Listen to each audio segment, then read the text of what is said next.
Good evening, Free Enterprise. Welcome to Thursday night and another round of Free Enterprise, the Highway to the Zemus Zone 4. I am Night2. With me tonight is Ground Flyer, and we have match 1 against Pankraz and Pyre today.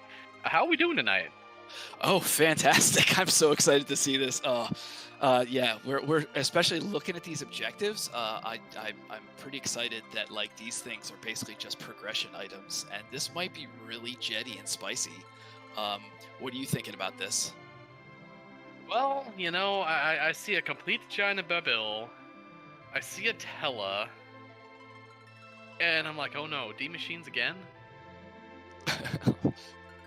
I mean, you're on the way. Like that's not a bad call. Like if you already got to go up there and do it, if you can get that in there, and as you can see in the middle, tell a hero. So yeah, like that's super good call. Well, unless we bury, like, the Darkness Crystal, like, way deep behind a 5 chain ending at Luca or something. True, but what if the starting item's like a darkness crystal? Then you've got this, right? Yeah, basically, exactly. Then you're like, oh my gosh. I mean, that's the thing. This seed could be like go mode is like right there, basically right in front of you, and then you're like, oh my gosh, the whole seed is open to me. I have to just burn through this really fast. And I gotta imagine that's gonna make the runners a little nervous, kind of trying to get through there as fast as they can. And you hope that you got go mode first, but you just don't know. Yeah, you hope so. But again, this is round 16. We have Pyre, who I actually need to take a few more notes on. But opposing him is Pankraz, and that would be the champion of the Lolly Ho League. And honestly, somebody I've had the pleasure of racing many times before.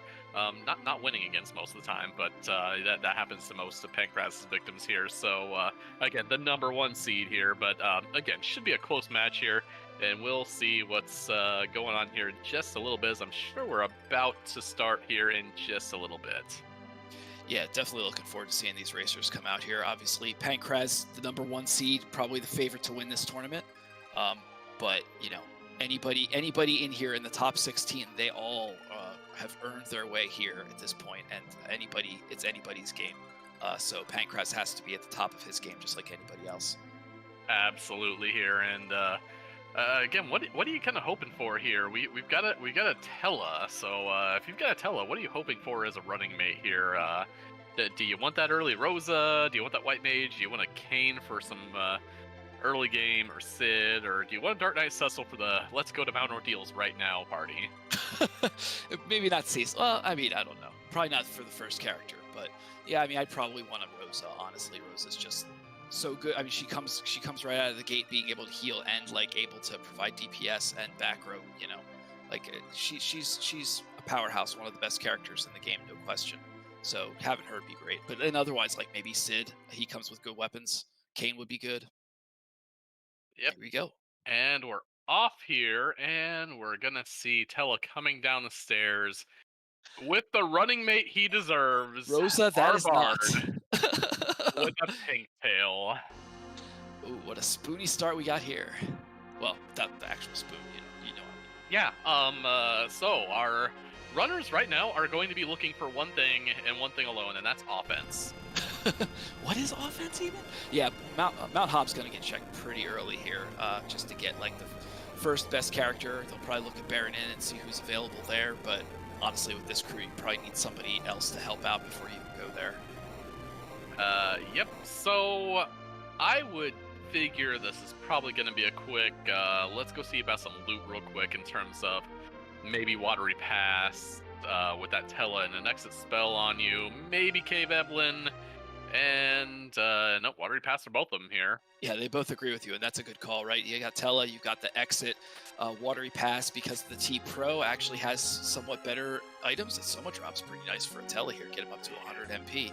So yeah, this place has pretty good loot. I'm not sure how it compares to like gated stuff, but it's definitely better than everything else. And It's got some shots at those big tier 6 items there. And real quick in chat, do want to shout out that this is Firebird Lover, our restreamer's first seed. So your first seed is a Teleword start, so good job there. Yeah, congratulations. This is going to be something special. This could absolutely be the jettiest jet in the world. Obviously, the ability to get to the moon or whatever could be behind some nightmare stuff. If there's no offense, there could be other issues. But this is looking to be really exciting. We got a lot of fast-paced fun coming here, I think. Yep. So real quick, Pyre has went out from the start and said, "That's enough. I'm going to go to the back." While Pankraz dives a little deeper in there, finds a glass hat, and Elixir in the back there. So the glass hat's actually kind of a big deal here because these two are both going in the back row, and that's a not insignificant amount of physical defense there. What is it, like 50 or something? It's some bananas number. It's 30, but in a game where, I mean, that's pretty much a set of crystal armor there. Exactly. So yeah, that's a huge deal. Not going to be taking too much damage. But it looks like, honestly, Pankraz taking this long way around has not really gotten a whole lot for his troubles. Now, interestingly enough, we're seeing Pankraz go through the whole thing here, and Pyre has missed a few chests, but actually kind of seems to be a little more efficient just taking that front row, then heading to the back. That's a mute knife. That's not bad, actually. High. I just see somebody type mute knife could be huge, and there you go, mute knife. Yeah, that's going to be able to take on a lot of the mage type bosses like Ashura. Absolutely great for that character, for that boss. Speaking of mages, guess who was just taking a shower?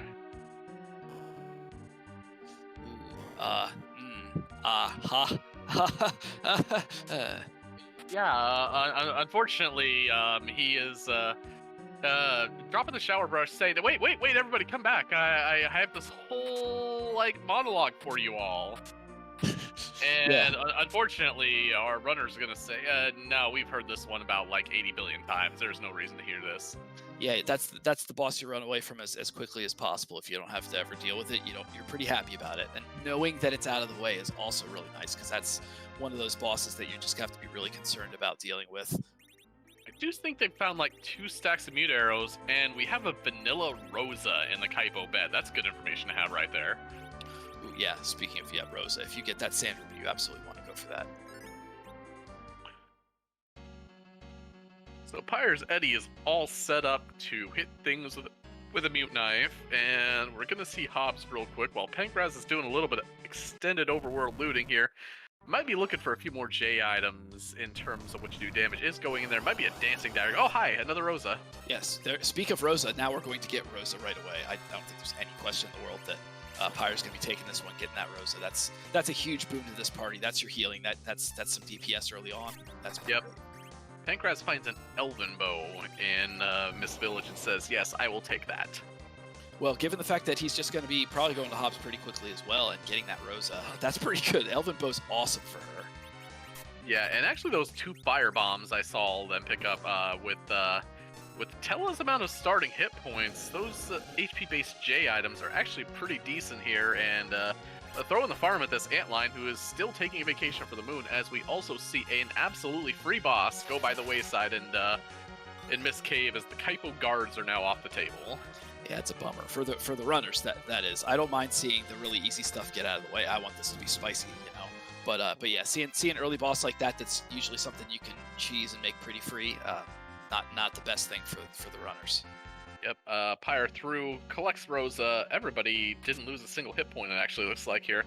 Pankraz is, I think, desperately just searching for a dancing dagger. Oh, hi, Kakla, where's Yang? Yeah, if only that's his best weapon, that'd be pretty nice. He'd actually be pretty useful for this crew right now. I've seen an Ice Claw. I think I saw a Thunder Claw somewhere, maybe. Yeah, and Pankraz is definitely looking for this dancing dagger here. Or at least that's why I'm assuming he is looking for. Yeah, dancing dagger's great early game. And I mean, that's basically the best weapon that's not a spoon, and with the spoon flags on for Eddie. Did find some holy arrows there. Not exactly a dancing dagger, but did pick up a elven bow too, so might just again, this is a long overworld search here, while Pyre is getting a little bit of an exploration lead. Did get a Boreas to replace that big bomb Pyre threw in the Mount Hobbs fight there. Yeah, not too bad getting that item. And yeah, Pyre going into Antlion now, and we'll finally get a first check at a boss here, see what we got key item wise. Meanwhile, still no dancing dagger.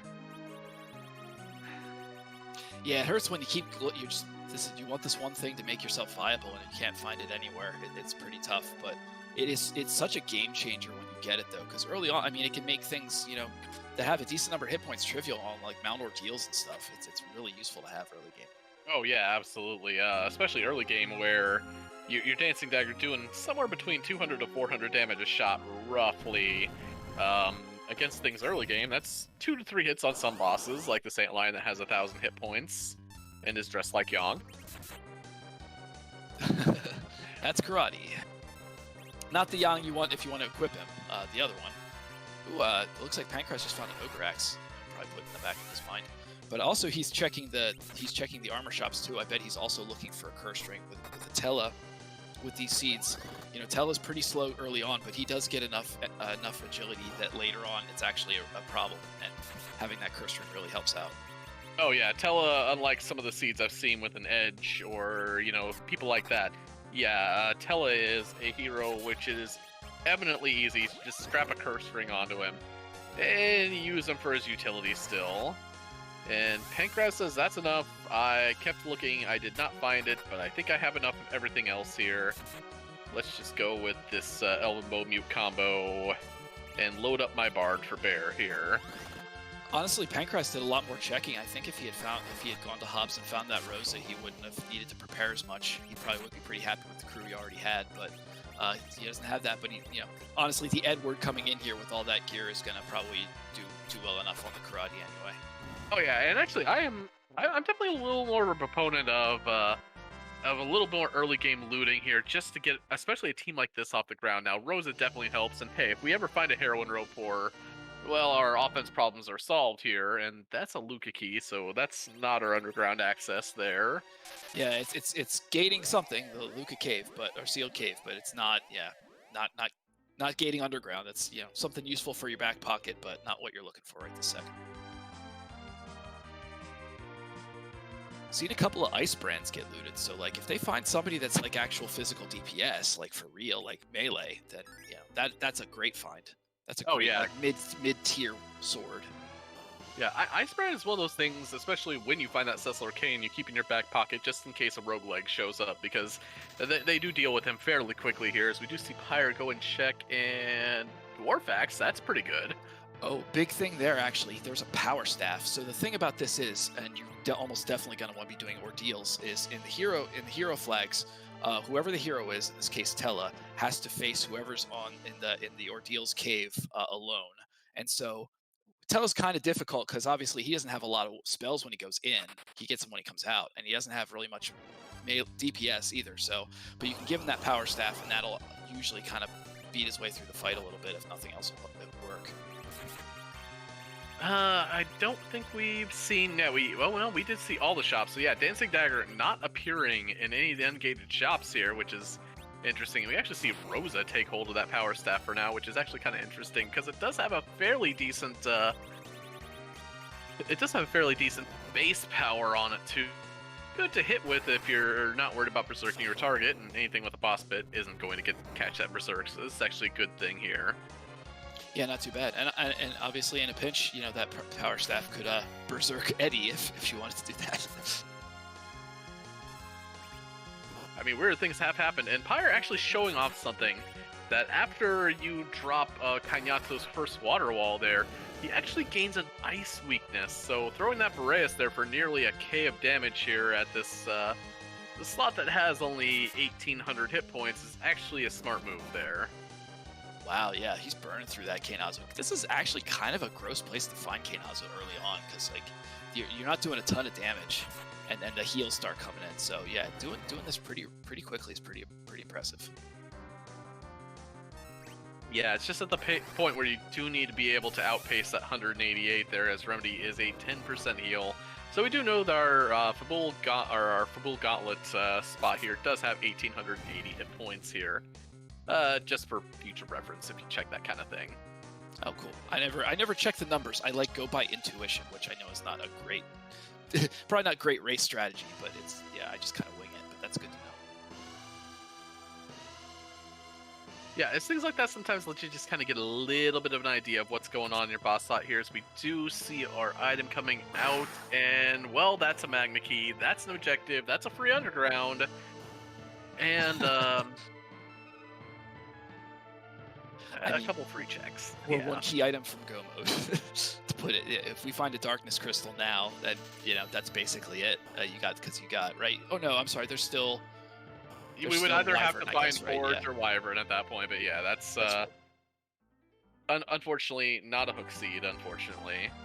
Yeah, it's kind of a bummer. So that definitely takes out one of the big blocks in this kind of seed if you don't have to deal with that.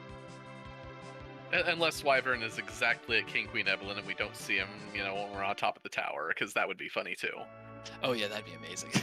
And then you have to go through all the trouble finding. I mean, Forge is one of those things that I feel like, a lot of the time it can take you forever to get. It's probably the objective that gets actually used least in these flags, just because it's 2 items and you have to get underground to get it and all this stuff. So, Oh yeah, it's 2 what they call terminal key items. So, I mean, it's the thing where those key items don't pop up anywhere else, so or don't lead to other key items there. So, Yeah, unfortunately, it's not part of a chain. You're not going to see them come up as much because they just can't lead to anything else. Right, exactly. So they're not. I think I was thinking about this at some point. I'm not sure if it's true, but like the fact that the moon, like, it's going to be less likely to have gating items, is it maybe then more likely to have non-gating key items? I don't know if that's actually true, but Yeah, now I do see our runners actually fast tracking a trip underground here. Just based on our party makeup here, we have a Tella, we have an Eddie, and we have a Rosa. And if I'm going to be finding highbrow bows, ammo, and possibly the coveted heroine robe, those can be found in gated shops like those found in the underground. So as xPankraz is going straight to Fabul here, because this is kind of an iffy party for ordeals here at the moment. yeah, still not very strong. Not a lot of HP, especially on, like, you want Rosa to be a little bit stronger. Maybe have a couple more spells under her belt too. Yep. And Yep. Pyre is going straight for the quote-unquote Fey March freebie here. Yeah, it might do a little bit of looting here. Sometimes it gives pretty good loot because this is gated, because it's gated by the underground. We already have a strength ring and crystal armor.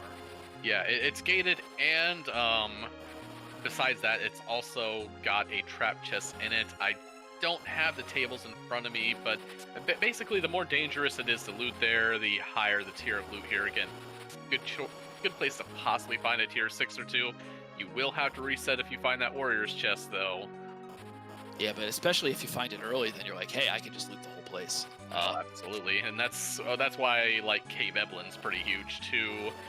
Tons of treasure chests there. Did find a silent staff and a diamond, and I might cut my. I Only cashed 3 out left. right there. Yeah, 1 in 3 chance. Probably not a good call to try and keep looting, but did a lot of looting in there. Pretty impressive. I didn't get a whole lot though. The silent staff was probably the best thing. That and the absolute pile of cash that crystal armor is there. Yeah. Oh, and the strength ring. I mean, of course. Yeah.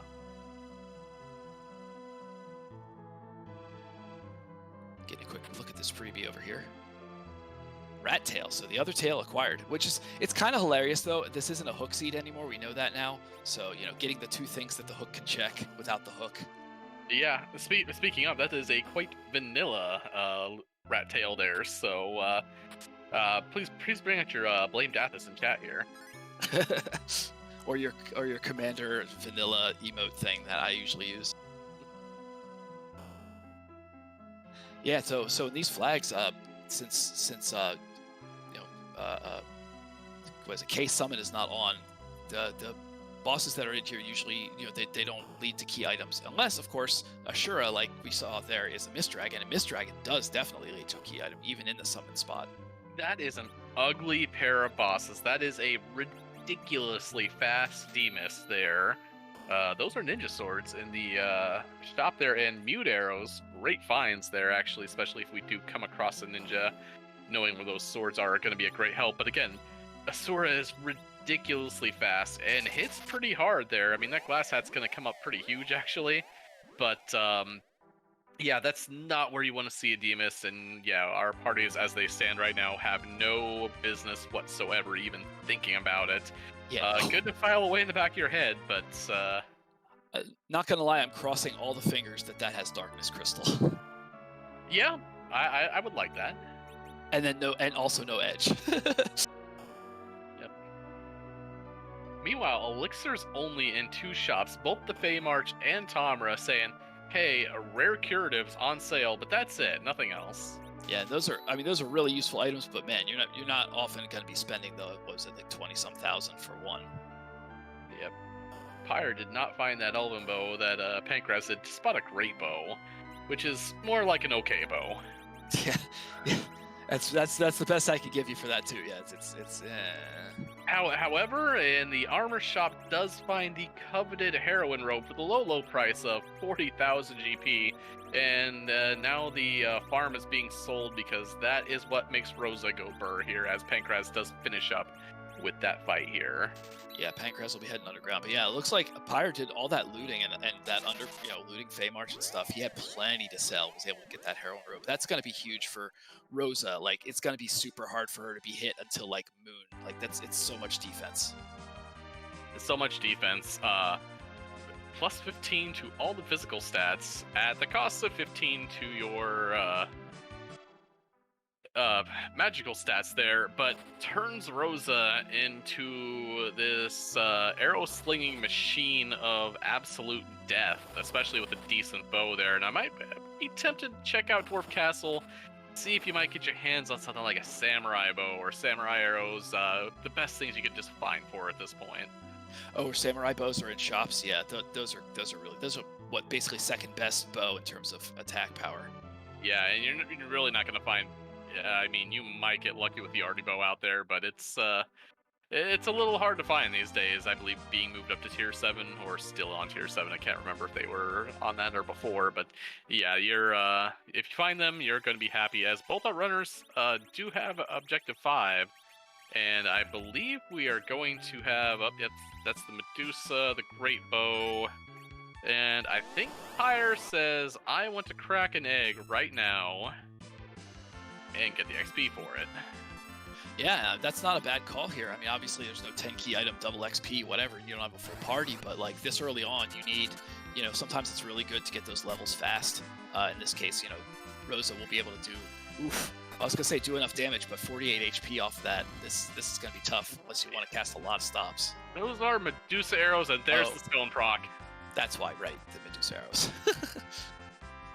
Pankraz did finally find the dancing dagger that he was looking for, though. Yeah, just down the dwarf. Did also find cabins, and camping is actually a real great thing to find here.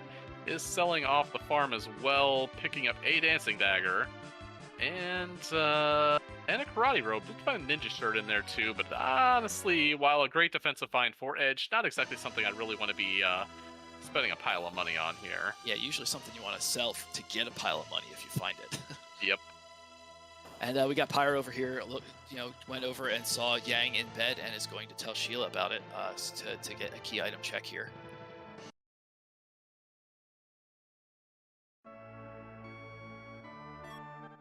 Pankraz definitely still continuing all his shopping. Oh, well, there's Artemis arrows was the thing that Sheila had on the Pyre side. Now, those did get bumped up to tier 7 in terms of loot, and really big because those are dragon killers, and those match up D machines, those match up gold dragons on the moon, dragon eggs. We have a contract specialist as Pankraz validates our seed today here. Thank you very much, Pankraz. I guess, Pankraz is also still looking for a curse ring, right? We haven't found one of those yet. Sometimes you're lucky and you get one early with looting and stuff, but sometimes you don't. He is getting a heroine robe and a strength ring, though, so yeah, he's definitely powering up his Rosa as well.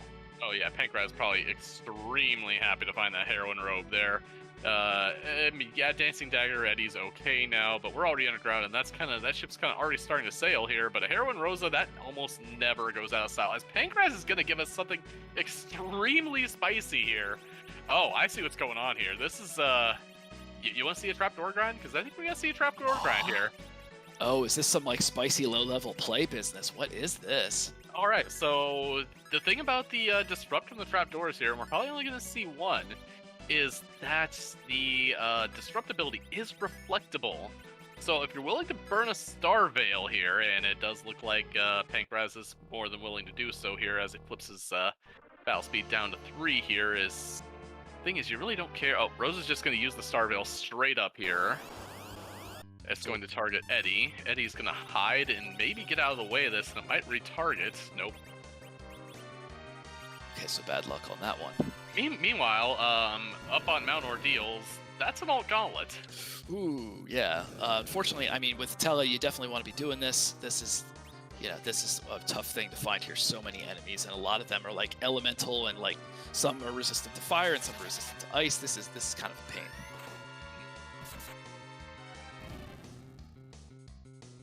Pankraz. Anyway, yep, go ahead.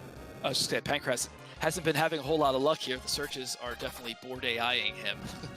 Yep, now Eddie is actually going to get out of the way of this one, which leaves Rosa to throw her hands up and say, I'm over here, hit me, and then just say, just kidding, as the door goes to disrupt itself.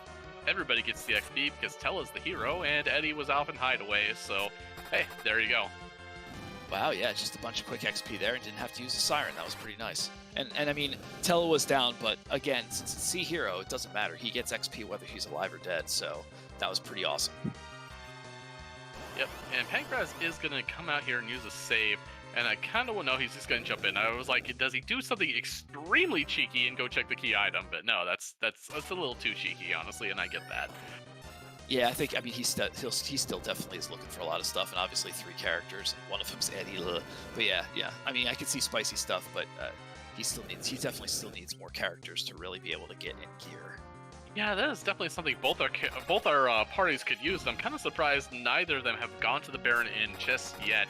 To at least take a look at what might be there, because Hero and Rosa can probably handle anything there, especially throw that glass hat on her, and really, the only thing you're really worried about is something with halfway decent magic attacks there, and most bosses still don't have that, especially in that spot. Very true. And I mean, obviously, Pyre was kind of probably hoping to get Tele powered up to go over there and do it, and then having to deal with this gauntlet makes it take so much longer. And, yeah, but so hopefully, I'm guessing that Pyre will end up going over there immediately to try and get another character.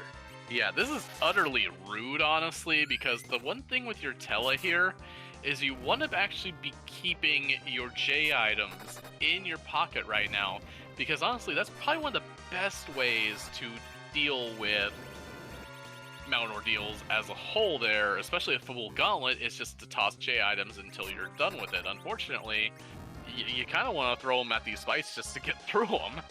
Yeah, definitely. But yeah, obviously with a Tele hero, if you have to face something annoying in there, you want to have the J items to be able to throw at that, because Tele's not going to be doing that much damage, even with a power staff.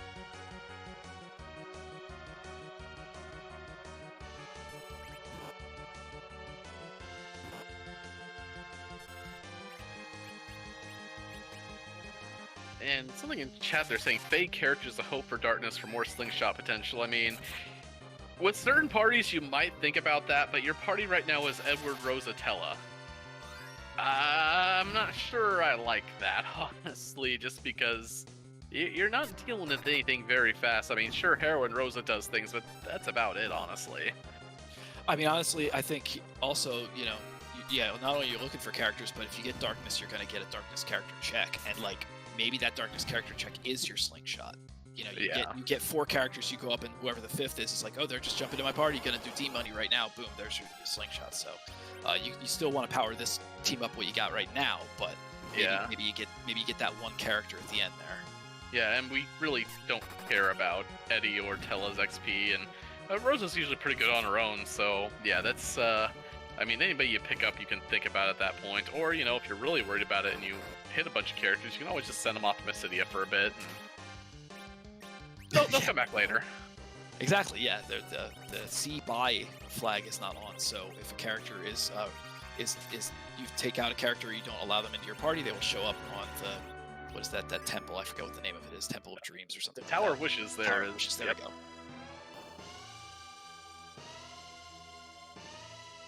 Yeah, it looks like Pankraz is following basically the same ground as Pyre, kind of just one second behind. Yep, did a lot more in terms of early game looting there. Is probably in a little bit better position with that glass hat there, is just picking up a little bit more stuff. Does run into the inventory boss, unfortunately, and the one boss we see in almost every free enterprise seed as a bunch of stuff goes out. And Pankraz is about to get the news of Artie arrows as Pyre does finally finish up with that alt gauntlet. Whew, yeah, that's a long one. This is one of the longer ones, you know, just because of the quantity of characters. And here's a French vanilla Dark Knight Cecil. And with both these runners both doing their own either an egg or a trap door here, Dark Knight Cecil is just going to wave his sword at the party. They're going to go, that's it, and he's like, yeah, that's all I've got. Yep, free as free can be here, so that's perfect. After dealing with that gauntlet, I'm sure this is kind of a relief, honestly. Like, oh, okay, good. This is at least 12 hours too.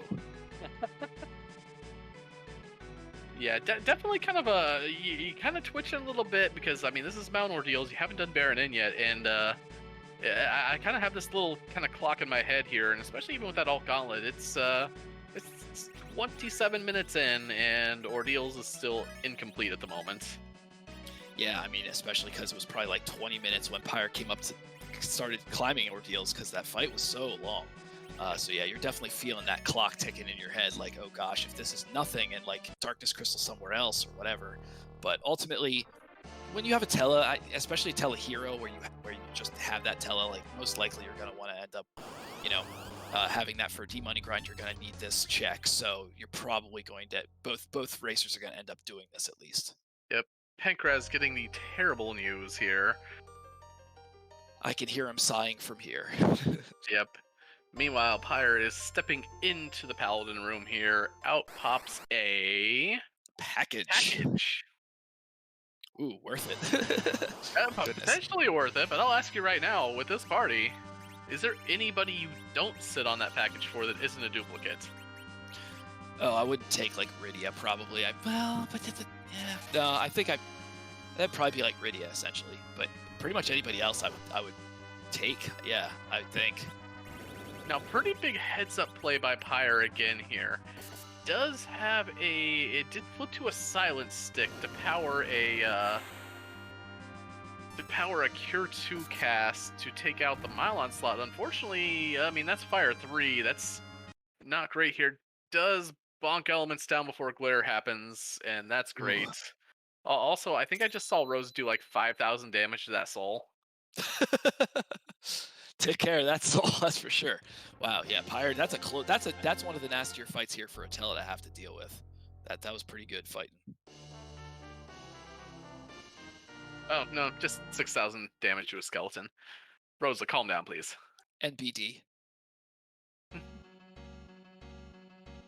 But yeah, with this out of the way, I'm guessing Pyre's still thinking he needs a character now. You know, does have that Tele powered up, but now it's time to probably do that maybe do Dwarf Castle. Like I think character checks coming quick. Yeah, it's going to be interesting here in terms of now Pankraz is leaving Tele face down, which I mean Tele's still going to get that XP anyway, but did have those fire bombs from earlier that I know Pyre threw one on Mount Hobbs here. So it does have a little bit extra to throw at the Ordeals room, especially the first phase. The firebomb will just get you right through Mylon's phase there. And Rube can see, generally the scare as Pyre is going straight to Baron in here. Yep. So yeah, gonna finally get this check of who this is even. Question in chat, what does Rosa have that's punching out that much damage? I do know she's got a heroin robe high cane behind a mom bomb, and that's like the worst place to find a mom bomb there because that's 10,400 HP of a mom bomb and a 400 HP slot. Honestly, Pyre's pretty good. It's actually good he did Ordeals here, like having to deal with the amount of HP that Explode does, and then that's the first round. Like this can actually like kill your party this early with a low level team before you even get to the second boss. Yeah, Edward barely survives through that there. Yeah, whew. And that's with all those levels. Well, I mean, obviously it's Eddie, so whatever.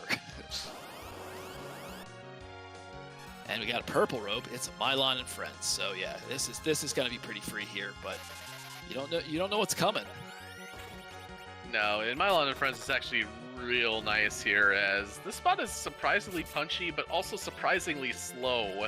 So a berserked up Heroine Rosa is going to fling so many arrows at this party here, as Tele queues up a tier 3 spell as Pankraz lines up for the elements in the crystal room here. Yeah, unlike Mylon and Friends, actually Mylon Z here really stinks because those punches will just level you. Yeah. Cubs, we have not seen a crystal sword, but we also haven't seen any trap chests yet here, so I mean, we could go to Castle Level and it's still totally possibly on the table, but we'll have to see what we get out of some of this stuff here. Yeah, haven't seen any trap chests. I don't know if we're going to see any with this party, honestly, but who knows? In the No Possum, we have not seen any Porums nor Coffins. We have seen an Hourglass, but none of those. Yep, there's your Firebomb on Elements, one shot. Brilliant.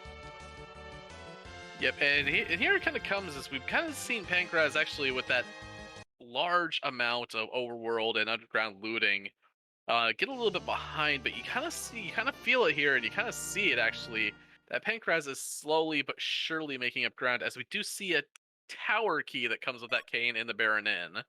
Yeah, so Tower is going to be getting checked pretty soon, I would bet. Although I think, well, Kane is going to be helpful, but you probably want a couple levels in him. Maybe go do Dwarf 2 to check another character before you take on Tower. I don't know. Yeah, I'm actually extremely tempted to check that package. If we can dunk out a Cecil, an Edge, a Stid even, anybody that isn't in our party, actually. Yeah, really. Well, yeah, I guess not Porum. That's the one you would not take, right? But yeah. I would actually sit for a Porum at this point. But then again, I'm definitely a little big on the double white mage strats here in No Tella Doesn't Count.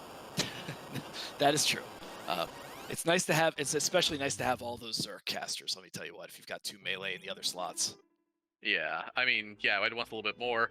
Pyre gets the news about the free fight in the Mist Cave check there as Pankraz goes to pull the Baron in. And Iridia on a package spot. Instant reset from Pyre. That's a tough one to take right now. I don't know. I mean, maybe that's one you take if right before you go to the moon. Like, there's no utility for that for her, and you probably want to slingshot her. So, like, there's no reason to even pick her up, even if you want her, I would think. I'd want to see the Dwarf Castle item shop. I think Pankraz checked it, and I don't remember because I do know the other item shops only had elixirs apiece there. Now, Pyre goes and actually is checking the item shop here. Is there a Leviathan here? No, couple good things. Odin, which is not good. Yeah. Odin, not good enough. Yeah, if there was a Leviathan here, I would snap that up and run right back to that Ridian saying, yeah, get in the party now. Yeah, that's different, right? That's like the superpower. That's the thing that makes Rydia superpowered, like for the whole seed. So that's amazing. Yeah, so we do know that there are 2 shots if we find a hook at that Leviathan, but... And Max Frost saying Swag Rock's incoming, which means only one thing here, as Rosa is tossing a Cure 2, likely at this Tele here, who is apparently charging Meteo.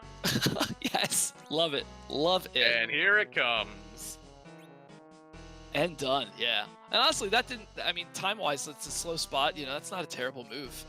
That's hilarious, though. Oh, no, I love it, actually. That is an extremely slow spot, and Meteo's plenty fine for that. Heck yes. Got that Soma drop early on. Boom, that's what you get. You get a Meteo.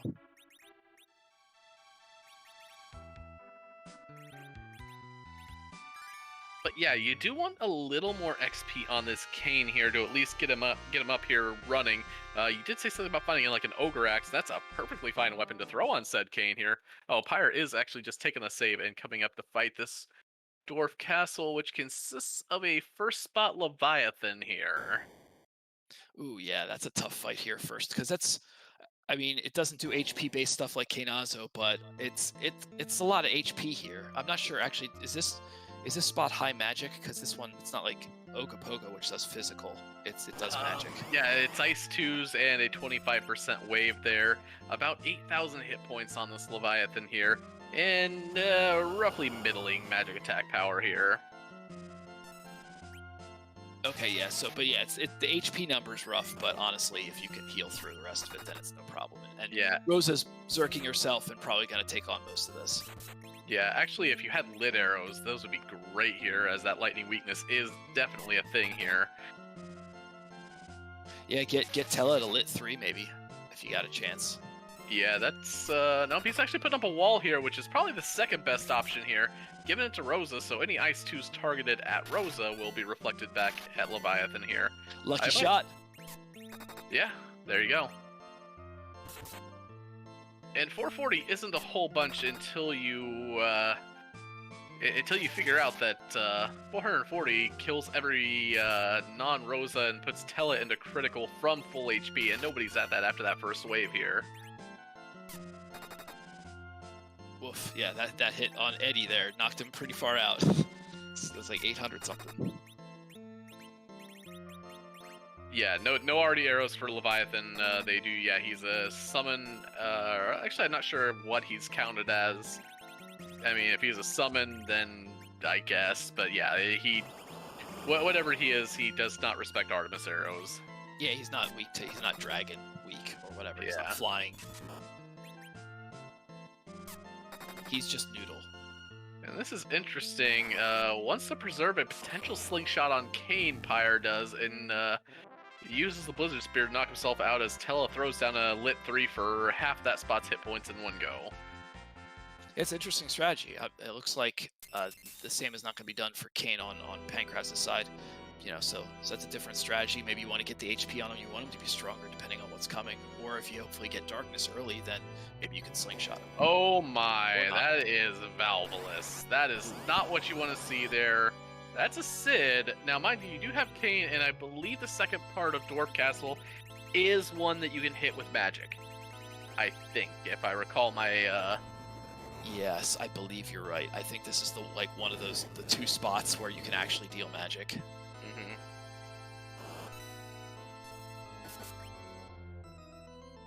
And with only 3,000 hit points, if you can actually just get a little bit more damage out there, Rosa for 432 with a Silent Staff there. Yeah, and she doesn't get the bonkers physical evade modifiers, as we do pick up a Sid, which, while not terrible, is not the party member you wanted there. Yeah, much rather a Cecil. Sid is the lowest of the melee classes and better early game than mid and late.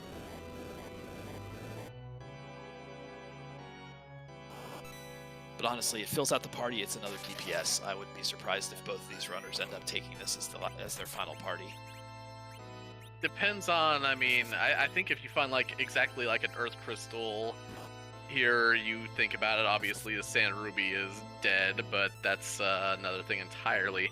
But also of note here is that with a couple checks that Pankraz has already done, we have mirrored Valvolus fights here.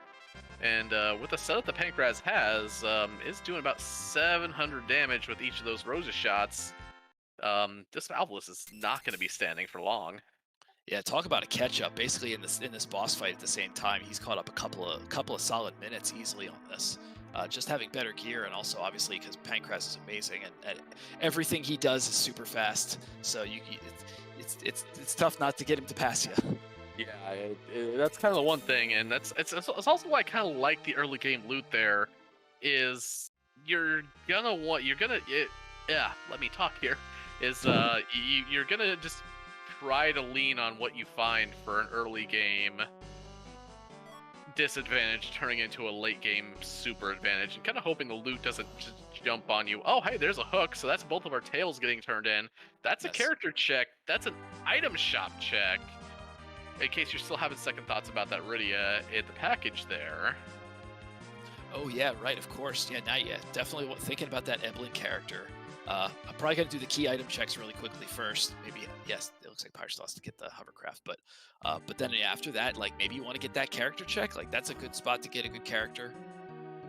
Yeah, I would definitely be thinking about it. I still want, like I said, Sid's not the character I want right now, but he is the character that is there.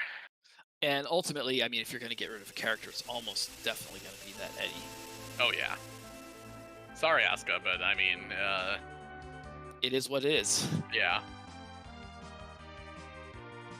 Unless you're doing some spicy evil wall strats and you're expecting a really bad evil wall to come later, you know. I mean, and we already know where Odin is, and we already have Kane, so we have Cainderstruck on our hands, which I know Pankraz knows exactly how to do. Yeah, exactly.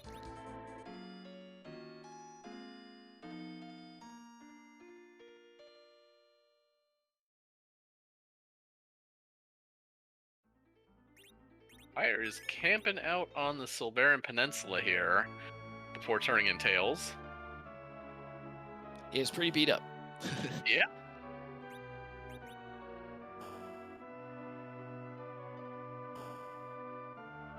Rune rings for sale in Silvera. That's actually pretty good for casters, at least. Here was the ogre axe that I found. Sorry, yeah, it was in a shop, so I guess it was over here in Silvera. Pyre finding it now. That's he's looking to grab that right now for his Sid probably. Okay, so that's a darkness crystal. Oh hi.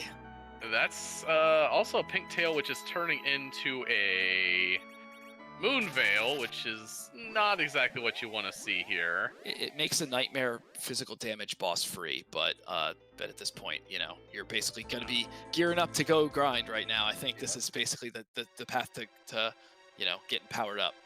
I will say, calm down, chat. We are not in go mode yet. We are a forge or a wyvern away from go mode, but we're not there just yet.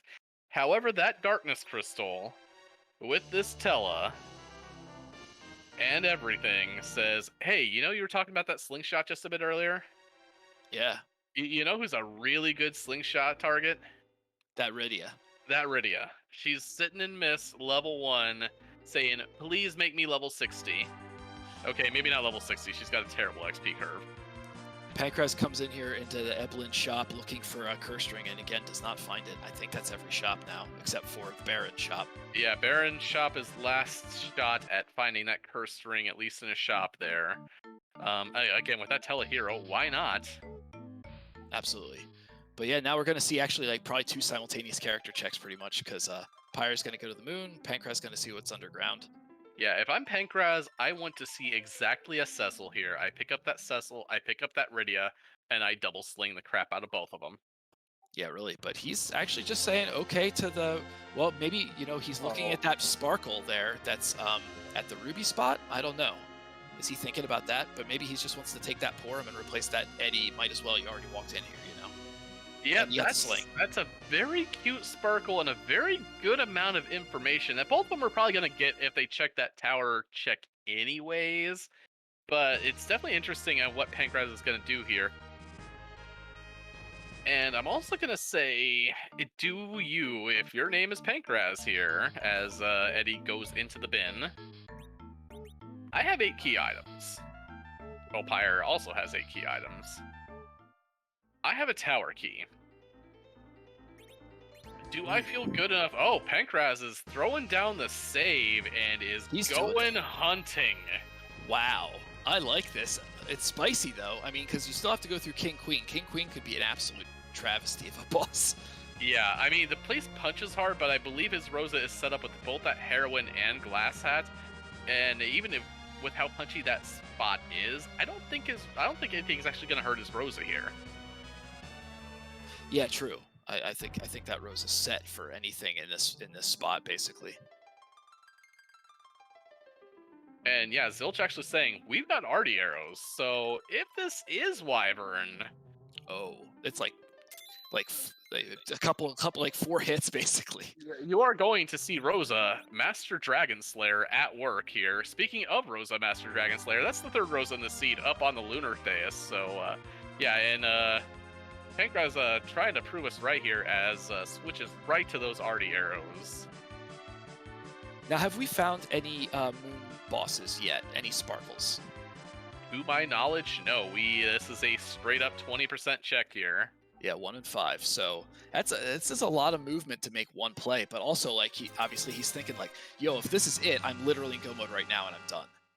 True, this is, if you hit, you are in go mode right now. That's Octo, which is extremely punchy here.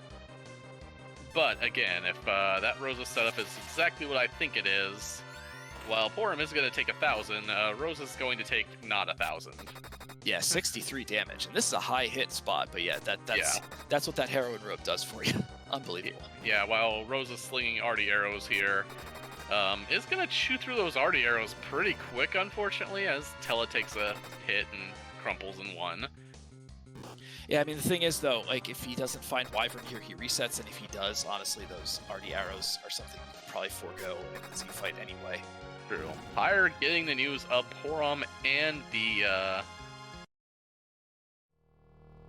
and the Lunar Sparkle. Let's see what Pyre does with that information. Huh? Well, he hasn't reset yet, so he's at least thinking, okay, getting rid of that Eddy and getting this portal. Yep. Not saving again. Pankraz just going straight in here.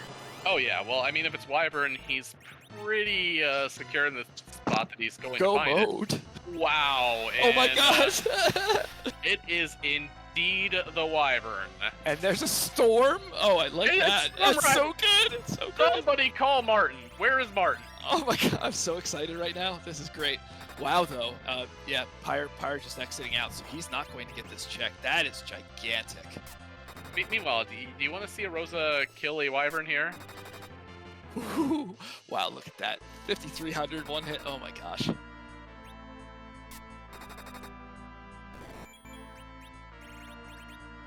That's it. Done. Bye.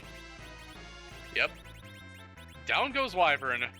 Pankraz is in the driver's seat now after all that early looting there. Doesn't need to check a lot of this. And is pretty much one D-Machine grind away from... again, it's at this point, it's your Porum is face down. Do you sit through that package to bring in that Rydia? Double slingshot your Porum and your Rydia. Has Pankraz found the package?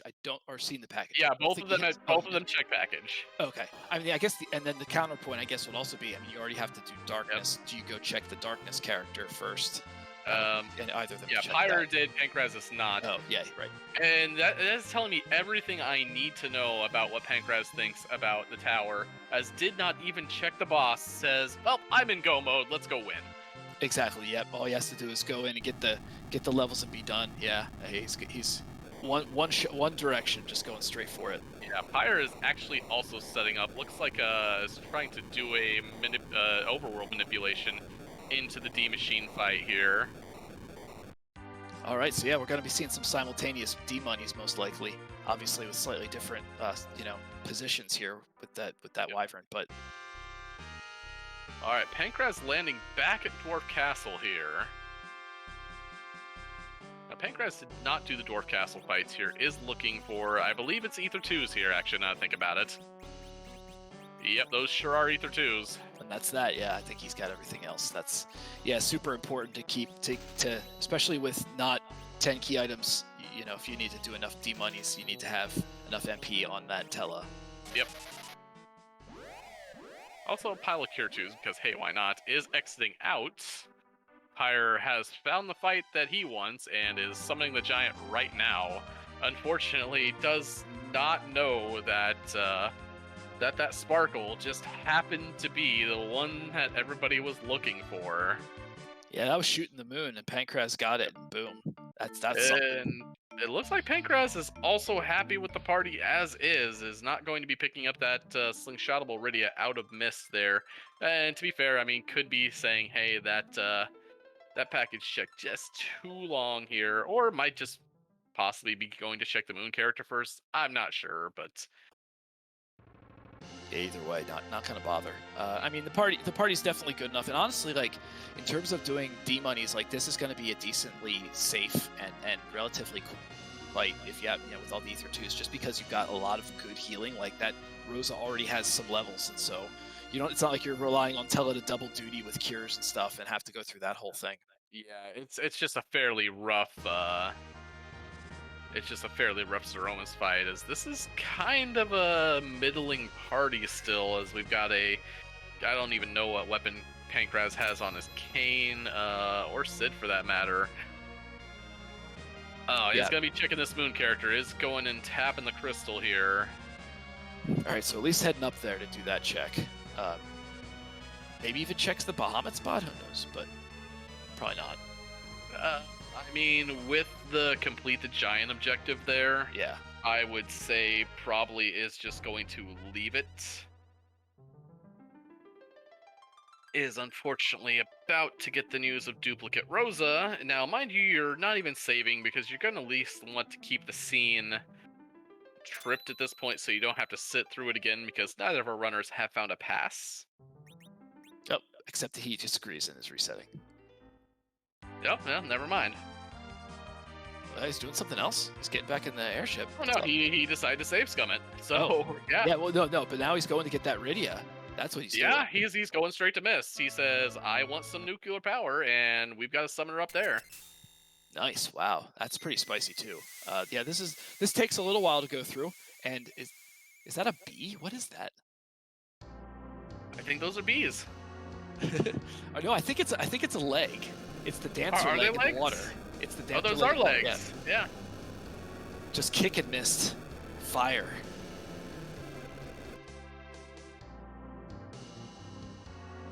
But yeah, and then really, now the weapons that Kayn and Sid have maybe aren't as important because, if you've got 2 white casters and a nuke caster, maybe that's sufficient for doing reflex strats.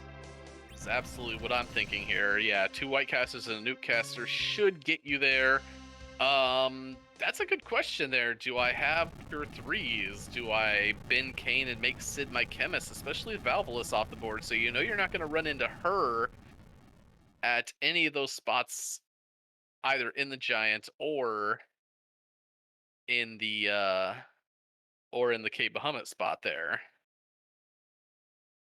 True. Also, Asuka, I believe we are going to get in just a little bit our dueling D money grinds. So yeah, if there's some harp tunes here, why not?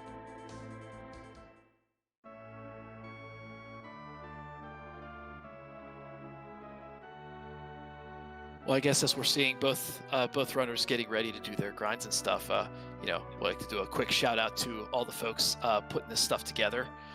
Thanks to Asuka and Firebird Lover for doing the restreaming. I think that Firebird Lover is the one who rolled the stream.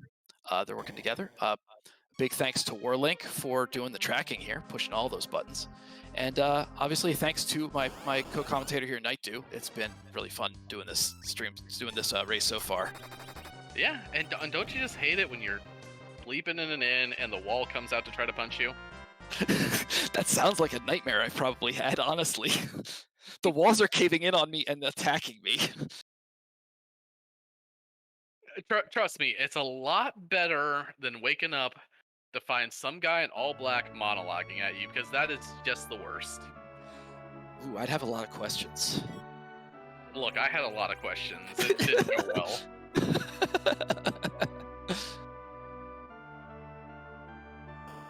Anyway, I believe Pankraz just been Sid there, so gonna opt for speed over durability here, which I totally get. Yeah, especially with that Sid, with the Tella being a little unwieldy with the agility, that's probably a better call too.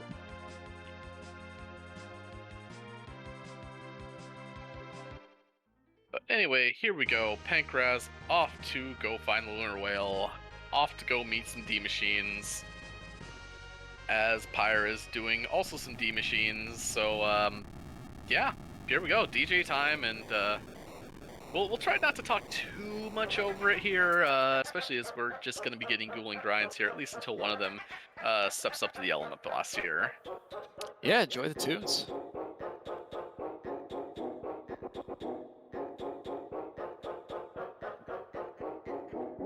I will actually unmute my stream and actually be able to listen to tunes as well instead of my voice.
anyway, I hate to break it on the music here, but Pyre said that's enough.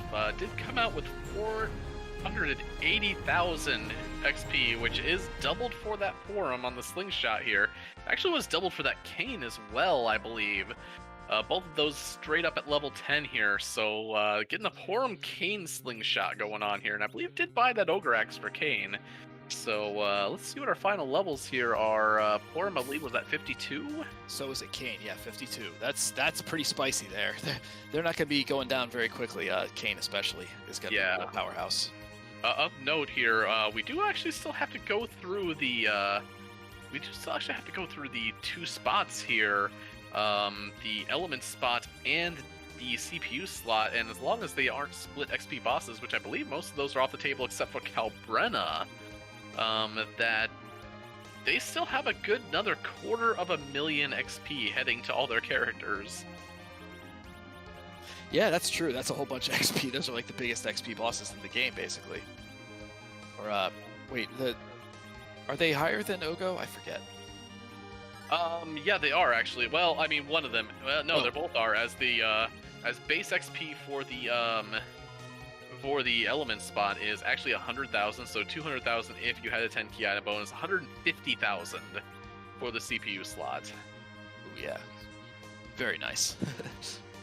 Now we're gonna see who that first boss is. It'd be pretty funny if it's a water hag and they could have just like walked through and beat it up and gotten a bunch of really quick XP. Oh, true, but I mean that just disrupts your. Oh, no, that's split XP actually. That is what you don't want to see here if you're counting on XP. That's Dr. Luggage. Yeah, this is one of the more annoying ones with the split XP too, because I guess, how does the split XP work if it's the 4 bosses, right? Because it's these 2, and then Dr. Luggage turns into that like other thing, or he like pilots Balnab, and then he turns into the Balnab Z, right? Yeah, and unfortunately, the first spot of this doesn't even give the XP, so unfortunately between these 2, you're only going to get XP for the final Dr. Luge, which means you're kind of losing those first 4 slots worth of XP there. Oh wow, so you're only getting what, like 1/4 of the XP? A little more than 1/4. I don't have the exact numbers in front of me, but it's, yeah, definitely, you're probably going to see roughly somewhere between like 30 to 40,000 of that 100,000 that would go here. Yeah, I mean, thankfully he's pretty well set up anyway, so it's not that big a deal. Rosa doesn't need a whole lot of XP left. You know, maybe at that 2,000 HP you want a little bit more, but honestly I don't think it's too big a deal. The bigger deal is that this is going to take forever. Yeah, something like that. That is, unfortunately, this is one of the largest hit points in the game. Now, the way they did it with the Elements form is they couldn't actually put more than 65,536 hit points on a character. So Elements is one of the 2 bosses, the other being Zeromus himself, that actually has an HP trigger built in here. The Element spot has about 100,000 hit points divided between all 4 of its forms. The thing is, and you do see it a little bit when you see elements, like when you see like Rubicant go down and the other 2 don't come up, is that you're going through that, you're going kind of through that invisible hit point wall there. So the thing is, if you get a split boss like Dr. Luge here, because a single boss, you know, like an Antlion or a Mist Dragon would only still be able to bring 65,000 hit points, whereas you get the split bosses here, you're going to see pretty much the entire 100,000 HP of this spot to bear. Oh, right, because instead you don't have to worry about like a refill situation where you only have 1 number, you have 4 numbers already, and so the numbers are split up and they're all going to be small enough probably to fit in that 65,535. So yeah, you'll see a lot more of it. Yep. And of course everybody's going to be nice and poisoned. Which means, I see. A good call. He had a heal potion, I think, and used that on Sid and then got that Zerk off. Yep. Oh, and that laser attack from Dr. Luge here is based on his current hit points. You just saw Borum take 7,294 damage. Ow. That's pretty hard. Sid's actually doing pretty good work here. He's got those hammers, and those hammers are strong against... Is it mechanical? I forget what the actual name of the thing is, but... It's mechanical, I believe, there, but yeah, it's Yeah, Sid's hammers do quite a lot of damage here, and I do see that laser come out, and Kane, you're nearly 3,000 hit points. That's not cutting it against this laser here. Yeah, nobody's surviving that hit.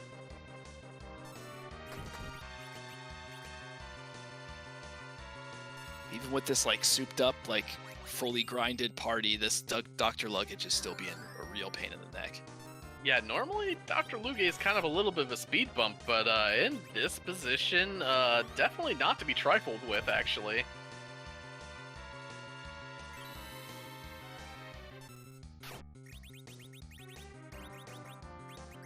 And it does look like Pankraz is done as well. Here comes the weak on the Searcher. Here comes Life Cast on Quorum and Rydia. So, yeah, and he definitely did a couple more D-monies, but the reason he did that, I'm guessing he's probably trying to get... Oh, I didn't see the number of XP. I'm wondering if he's trying to get... 522,000, which for the 2 slingshots is over 1 million XP. So, yes, Rydia will have Nuke, Quorum will have White. And actually, Rosa should probably be pretty close as well. Yep, there she was. Yeah, nice. So yeah, you've got Reflect set up. You know, he's done and dusted. All he's got to do is go through, beat up the bosses. Yep, Rydia gained exactly 49 levels, so Rydia learns Nuke at exactly level 50. So that will be the final spell that comes up on this list here for her. And it's a long list. When you have to, when you take a level 1 Rydia in, it's just, yeah, you just sit there scrolling through spells for like 30 seconds.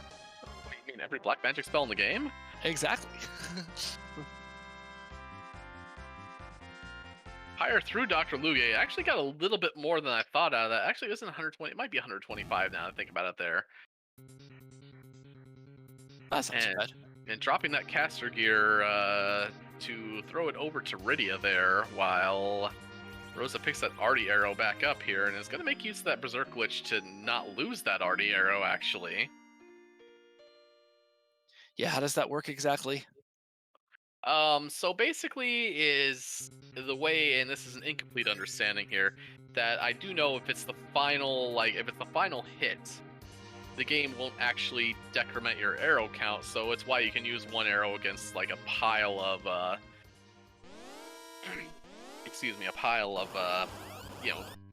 dragon eggs there.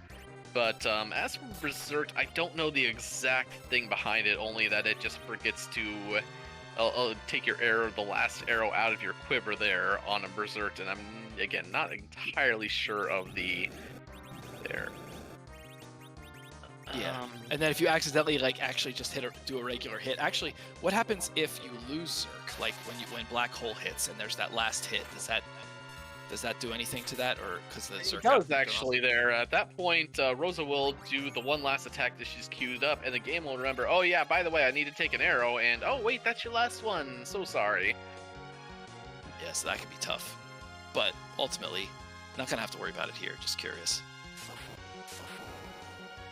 But yeah, that nuke coming in real handy on this fight over here on Pankraz's side. He's got lots of damage potential. Oh yeah, and that Tella's actually charging up some swag here again. Nice.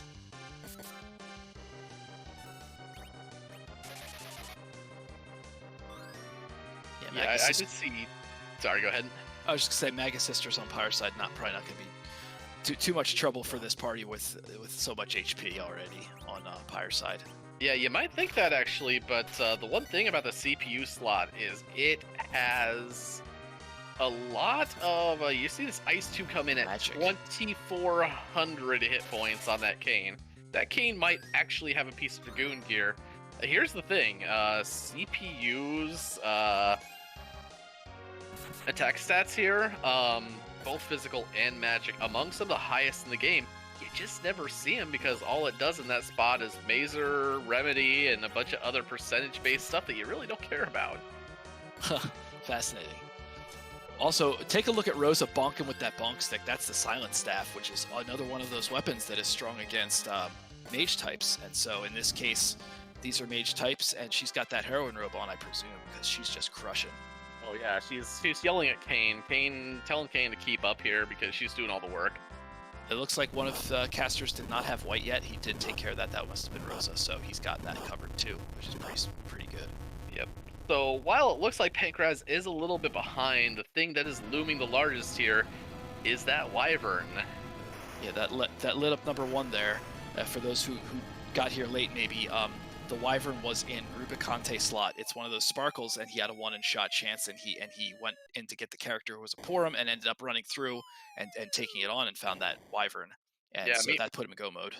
Meanwhile, that Palom, which I believe both runners would have taken before that D-Bunny fight, has shown up here and is like, hey, did I miss anything? And they're like, yeah, you missed everything, honestly. Yeah, hi, bye, sorry. A little too late.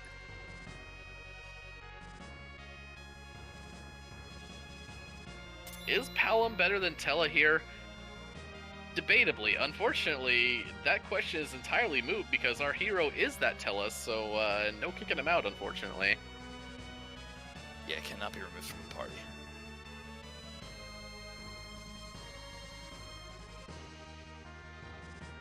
And Pyre making his way over here to Objective 2 to complete Cave Bahamut. We haven't seen what that boss is yet, so I'll be curious to see what we got there. Yeah, one thing of note is I believe that Pankraz is still in like the first phase before the first heal coming out, and that laser only did about 2,000 damage, so that is exactly how much faster Pankraz's party is chewing through this Dr. Luge here with Nuke, White, and all the above here. Yeah, just a lot of damage, a lot of magic damage. Anyway, Pyre is gonna show us. Oh, gonna see the Lunar Sparkle, gonna get hopes up, and then. Oof, yeah. Oh my, that's actually not great news for Pankraz here. As well, actually, never mind. That's great news for Pankraz because guess what Ogopogo is? He's a noodle. He's a noodle, and if actually no, he's not Dragon type. Never mind. Yeah, I was gonna say he's not Dragon type. I didn't think so. He's annoying, and this is a very high hit point spot. But also, you've got both of these runners have 2 and a Tella, so if you need blink, you're going to be throwing down lots and lots of blinks, which is good. Yeah, it's less blink, more the fact that you're going to want people to hit him because all that nuclear and all that white is unfortunately not the best thing to throw at a noodle. Oh yeah, right. Yeah, if you have a high magic party and you don't have a lot of physical damage, then it's a problem. But he does also have that. Oh yeah, that's right. He didn't take the city. He has the cane, and he has Rosa been doing a lot of work with physical DPS too, so he'll be okay, I think. Yeah, and as Plumeria says, Pankraz could always just give us a preview of Reflect strats here, which is also a thing. Also, do you know what bow Rosa is using right now? No, was there an upgrade from the Elven? I think that was the last one I saw. Oh yeah, it's an Elven bow, and these are Mega Sisters, so... Oh, right, that's where the bonus damage, yeah, totally. That's going to be even more. And Rydia's nuke prying the teeth off of the Delta attack here. Kane's still going to take 1,700, or a lot of damage from that physical hit there, as Rosa swings in for a casual 9,000 here. So the big thing about CPU is it's got a ton of attack power and all that, but the HP is actually a little lacking here, so Rosa's just going to fling a couple arrows and this fight's over. Yeah, it's a little over 20,000? Like 28,000 maybe? I believe right around 27, 28,000 for the full slot there, and you just saw Rosa just say, yeah, who cares, I'm Rosa. Yeah, goodbye. Yeah, that fight, when you first play it as a kid, the gimmick is more of the big deal than anything else. So, take that away and you've got not very many HP and bosses that can get beat up real fast. Yeah, we got Bill Raines saying, is she shooting X-Gals? No, she's shooting Crystal Swords. Exactly. Yeah, let's get it right. And nice item here under Cave Bahamut, actually, a ribbon. It can't be a key item, so ribbon's nice to find, honestly. Yeah, ribbon's actually one of the best things you can find there. Wonderful piece of gear here, as Pankraz says, Palom, where were you, like, before my D-Machine grind? Exactly.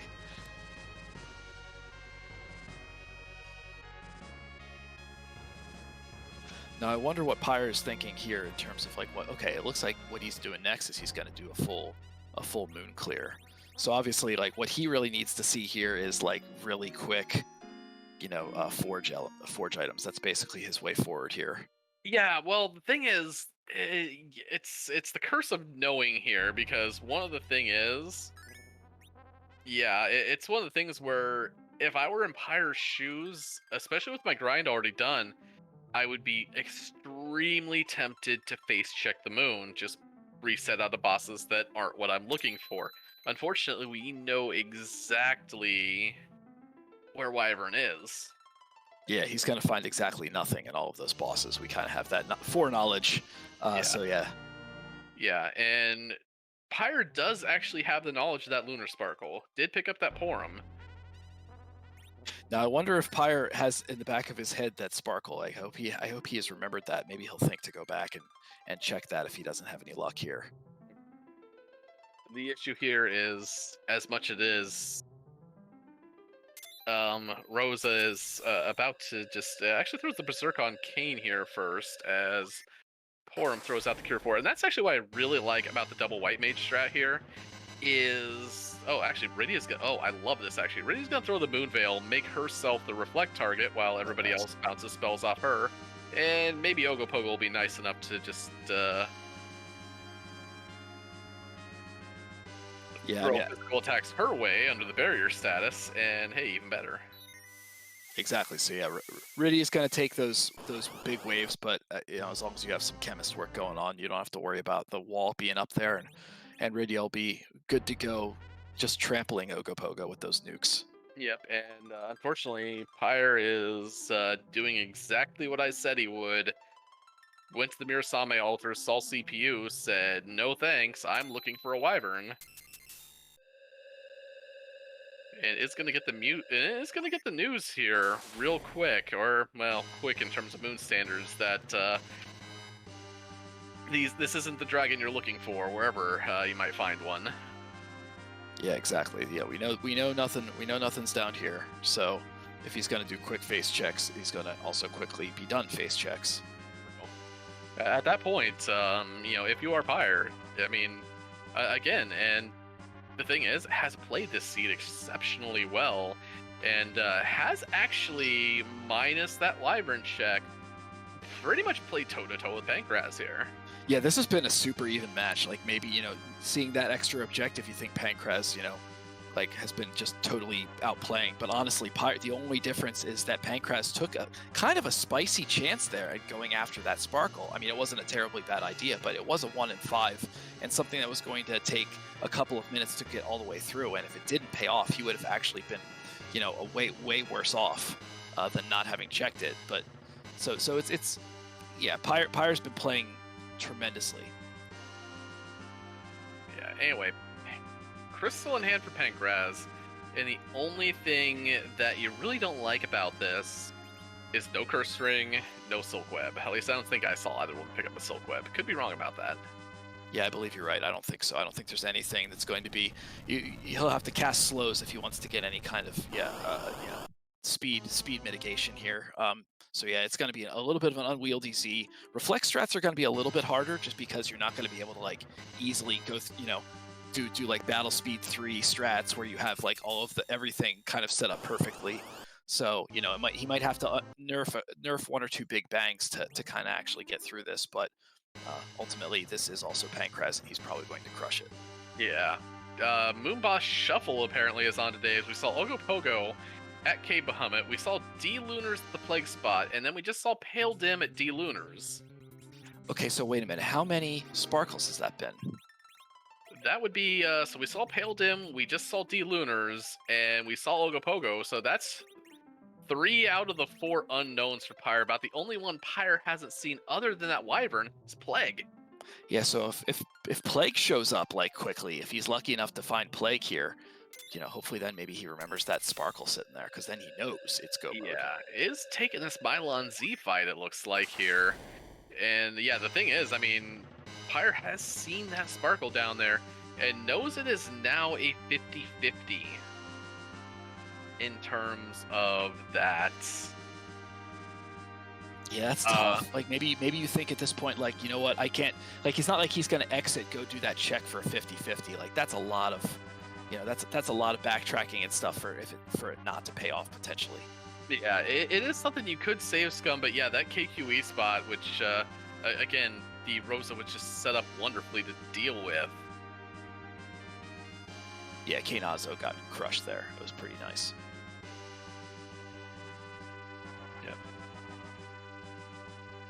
I mean, does have 2 white casters, so yeah, can chunk down Mylon's hit points here with easy 99/99s from Porm at the very least here.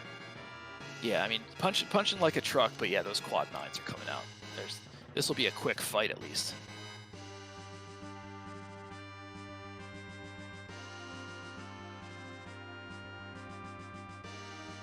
And down goes Mylon, a decent chunk of XP, though we're not really concerned about that here, as Pankraz is flag walking.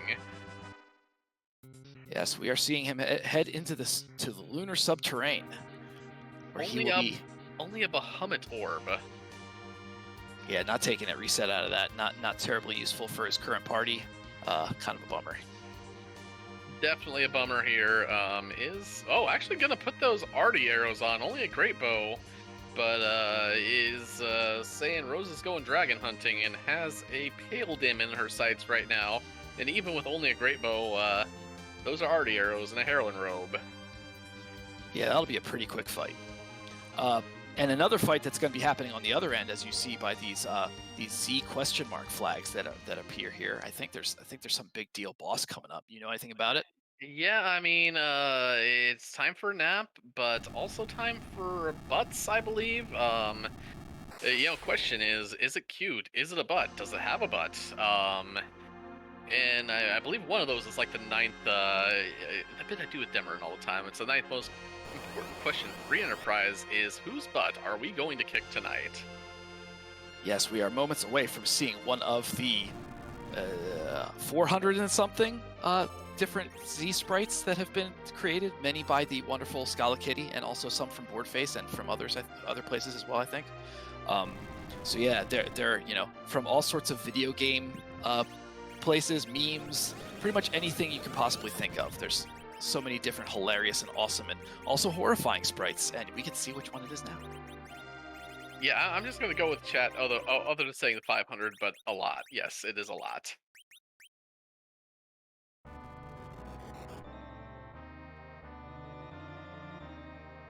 And it's Astos from Final Fantasy 1. Wow, that's an early throwback, and I think that's actually one of the earlier Z flags, Z sprites too. I think so, but I swear this is the first time I've seen him still. That's amazing.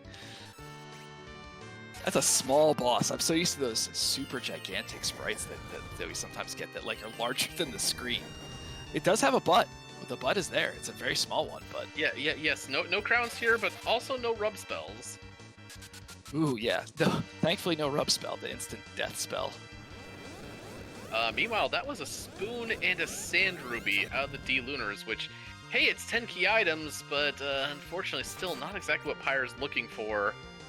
Yeah, he's already done his grind. 10 key items doesn't really do anything for him. Yep. Now, he's done the face checking. Now he's just doing all the item checks. Yep, and actually did throw a slow, I believe, to get that nerf there. The counter nuke landed on Porm, who just happened to be the one to use the Silk Web, and so everybody's fine. Zeromus says, "Here, have a free bit of damage here, because I'm just gonna throw the nuke at myself." Oopsie.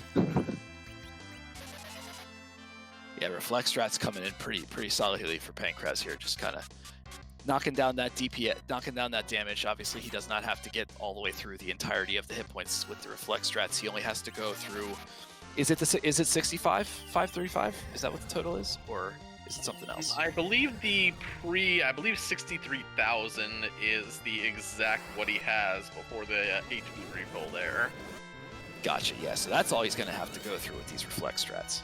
Yeah, and real close, I know people answered that, where was Wyvern? Wyvern was in the Rubicant slot. Both of them saw the Lunar Sparkle, checking the Palom at the hook route, which the seed wasn't a hook route, actually. But Pankraz went for it and was very richly rewarded here. Yeah, and at that point he had not seen any. He had not checked any sparkles, so it was straight up a 1 and 5 and got it.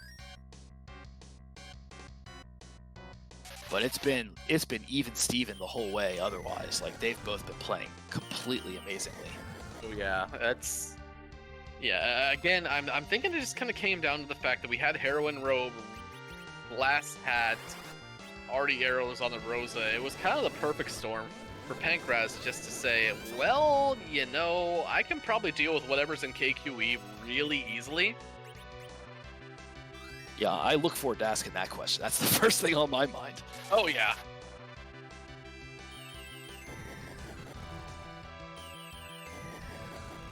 But I mean, it's 20%, and I mean, it's the kind of gamble I would make if I was playing Pankraz, actually, which terrifies me, honestly. Right? Yeah, the fact that he actually went for that too. It's like he couldn't even get that over him.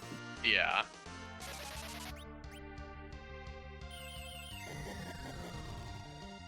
Meanwhile, Pyre is going to show us the Crystal Sword Ultra, which I do believe we haven't seen yet. Yeah, I don't think he walked that way. Oh, we are seeing a crumble on Pankraz's side, and that Z is done. GG's, Pankraz. Well, time to actually return to Elfland with a crown. And he's got an official race bot time of 1 hour, 23 minutes, and 54 seconds. Congratulations, winning Game 1 of this best of 3. And with that ping, we are joined by the man, the myth, the legend, Pankraz. Well done, GG. Hey, GG's, thank you very much. Yeah, GG's. So I believe the first question is on everybody's mind. I think I gave my reason on why I think you went for that, but you saw the Lunar Sparkle at the Ruby spot. Was it Rose's setup that said, yeah, I'm gonna go? Yeah, in part. Was feeling not great after that overworld, spending like 15 minutes to get through Fabul, and then coming back from Fabul to find Artemis arrows after I did a door for XP instead of a Siren, and then having a completely free ordeals after that so you could get Tele online. It was just this whole mess of things. I wasn't feeling great about how I had played through that point. Figured I'd go for the 1 in 5. I knew that Rosa could take care of anything at the King Queen Evelyn spot pretty handily with Glass Hat, Heroine Robe defense, and Artemis arrows. And everybody else could sit there and look pretty, help out if needed. But yeah, it was mostly a the rest of the seed didn't feel great. Let's gamble a little bit. We know we can do this. Let's see what happens. And well, Wyvern happened, so that was pretty cool. Yeah, I'm going to assume that shopping was consisted of a dancing dagger, which you did find eventually in a curse ring, which never came up. Was looking for the Dancing Dagger, Curse String, yeah, but also just like general strength boosting gear for early game Edward. A black belt and a bandana or a headband would have gone a long way and would have made me feel a lot more comfortable with White Arrow Elven Bow going into things, but found none of that, so that was cool. It wasn't cool. It made me it made the early game feel very bad. And then everything started getting a lot faster once I picked up the Heroine Robe, and then it got slowed down. I don't know. It was a weird seed to play, and it didn't feel great to play, even if things worked out in my favor. And then I guess that's my other question there. You, now I also kind of do an extended loot on the overworld, but it was just looking for those strength boosting things, especially with the party that you had. I'm guessing it was more because you were staring at a Rosa Edward telestart? Yeah, that was, I mean, you know, hadn't checked the Hobbs character yet when I initially started checking all of my stuff, and I didn't have any J items from the waterfall loot outside of a couple of HP-based ones. So I knew that I needed something in order to get through those couple early checks, get the ball rolling. Maybe it's something free, maybe there's a great character on Hobbs that I can use. Instead, I get a pretty good character on Hobbs and nothing. So it you know, I had the option to either loot a whole bunch more and try to find some J items, try to spike that Dancing Dagger, or go shopping, and I figured shopping would be the play this time around, but it was not. Yeah, there was no curse ring anywhere. There's a kind of sparse with a lot of stuff, unfortunately. But yeah, I saw you definitely had done a lot of those checks, so I'm sure that was frustrating that you didn't, you know, that you had to do all of those. When you do a lot of shop checks, you kind of feel not amazing about it. I checked every one of them but Fabul before Antlion, I got an Elven Bow. I didn't get any arrows. I didn't get a Dancing Dagger. Didn't get any Strength boosting. Although there could have been some in what's called Typo. I didn't check that armor shop. So I don't know, but yeah, didn't feel great to come away with nothing from that. Yeah, I mean, I think the best arrows you guys saw were the mute arrows. I want to say were in Tamra or Dwarf, one of those two. And really the only weapon shop, yeah, maybe Feymarch. I just didn't actually see any of that stuff just come up here. And there wasn't much. Yeah, there was a heroine robe, which was great. Yeah, but not yeah, I'm much kind of beside. scanning the your spoiler log afterward. I do believe we have seen at the very least that Adamant was on D-Miss. Oh, at Ashura. Yeah, Ashura. That was Oh, fun to see. goodness, great. That's horrifying. Yeah. But yeah, ultimately, I mean, the both of you had some struggles early on because obviously both of you are dealing with the same kind of crummy party member setup stuff, and also items. But the difference ultimately was basically that check. You were both head to head almost the whole early mid game, through that grind and everything. He finished the grind a little before you did, but you had that extra objective, and now he's going through the underground and stuff trying to find it. But that's ultimately the main difference between the two of you. So this has been a really even fight and a lot of fun to watch. Yeah, it looks like I also took Iridia instead of keeping Sid around. Yeah, both of you did see it. Both of you took the reset immediately, and then we saw you take the Moon character. I saw yet another Rosa, and wow, we do like to see Rosa. Maybe not that many of her here, as we do see Meteos come out for that CPU. But yeah, we're just kind of scanning here, and I'm just kind of trying to see, unless we passed Legend Sword and I missed it, where that Legend Sword was. But Oh no, it's at the end of the spoiler log. Oh, is it Very here? last thing. No. Oh gosh, it's Yeah. it's at Luca. It is in Luca. Moon is Oh, haunted, you- friends. yeah, I mean, you both had that, but yeah, Moon's haunted. Unfortunately, we've seen just about every other spot here, but the unfortunate truth is that Pyre is not going to find either piece of that forge here, and it's going to be like, Yeah, I can only hope that he remembers the sparkle at the ruby spot, goes back and checks that, or maybe upon getting back from Earth, you take the checks that you think people might skip, namely Demas at Asura and the Lucas spot if your anchoring isn't great. oh yeah, oh no, what you didn't see, Moonboss Shuffler was on, so aside from that Wyvern, Ogopogo was, you did see that one, that was the K Bahamut there. We did see, I believe it was Paledim at the D-Lunars, and D-Lunars at Plague. That's right. Yeah, Plague is the only one that is missing now of the 5. So it boils down to a 50-50. Hopefully he can go and check that soon. Yeah, for sure. But yeah, both of you have been playing awesome, and yeah, congrats, Pankraz. Any final thoughts? Not really. That was fun seed. Thank you, Firebird Lover, for rolling it. Thank you, Oscar, for putting on the show. Thank you, Night Dew and Groundflyer, for the commentary. Looking forward to watching it back. Thank you, Warlink, for the tracking. Thank you, chat, for all the wonderful things that I'm sure you will have to say. And thank you, Pyre. Massive GGs. It was I got very lucky. I will fully admit that on my 1 in 5 play, and I'm looking forward to a rematch tomorrow night. Yeah, GG's, and good luck tomorrow. Yep, Thank one last real quick thing. When is game 2? Game 2, same time tomorrow night, 8 o'clock Eastern. Don't know if it'll be on the channel, but keep your eyes peeled if it is. I would love to say I'd be tuning in for it, but I believe I will be running at the exact same time, so good luck to everybody involved. Oh, Good yeah, luck to you best as of well. luck. Best of luck. Well, you all have a fantastic rest of the evening, and we'll catch you around next time. Take care. Yeah, take care. Meanwhile, Pyre has finished with the moon grind and is heading to the tower, or at least our boss of the moon there is heading up the tower. I don't know if this might be like spoiler log here. Like, where did he find that? So the question is, does Pyre remember it? So we know it's actually I don't know what it is because we never saw the.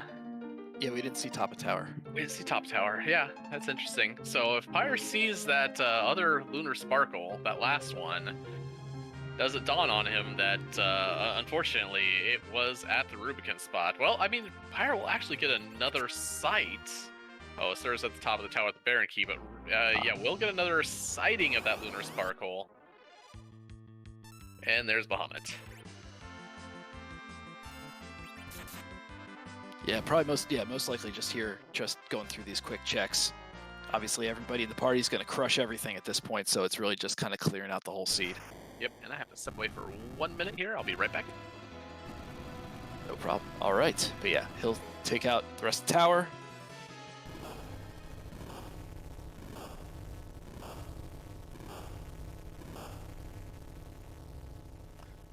This has been quite a lot of fun for me. It's good to be back. It's only my second time doing comms in like half a year, so thank you all for watching as well. It's been a pleasure, and Night Dew's been amazing. It's awesome working with him.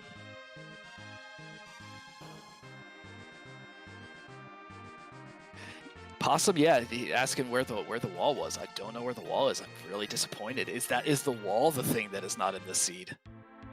Oh no, wait, wasn't wall at I'm sorry. Wall was at Kaipo, at package, right? Yeah, that's right. So it was like the weakest wall possible.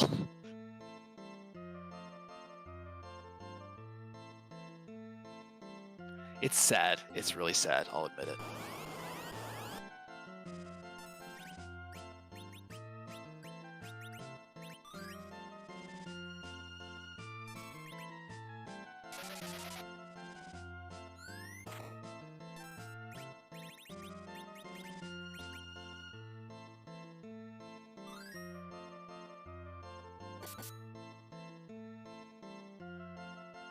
Yeah, Pyre taking advantage again of the strong against mages skill there with that silent staff, just absolutely throttling this Ashura.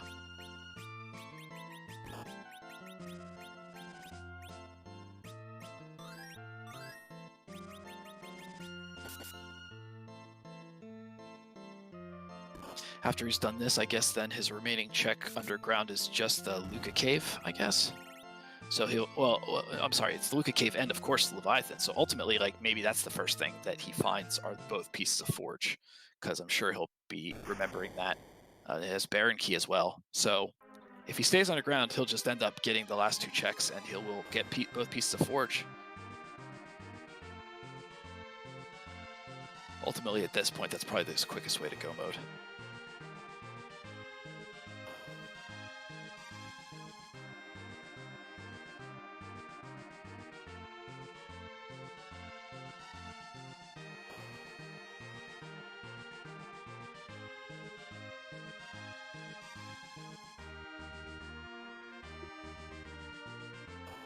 Apologies, I am back now.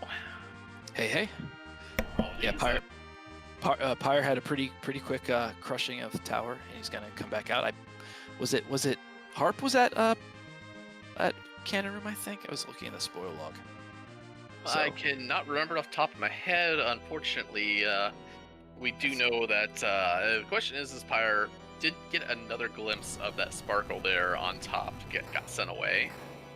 Yeah, so now, I mean, I think ultimately, there's two checks left underground for him. He has that Mist Dragon and he has Luca, and ultimately those are the two pieces of Forge.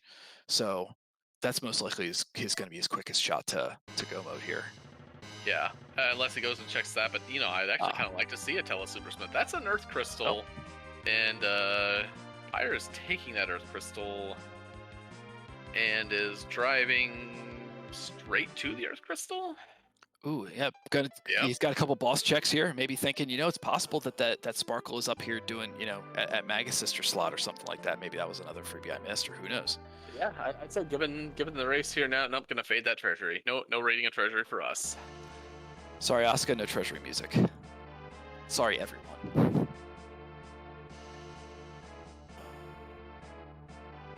I mean, again, it does, require. It does merit saying that this was just bad luck on Pyre's side, because again, minus that Wyvern check, Pyre was staying step for step with Pankraz for most of that seed.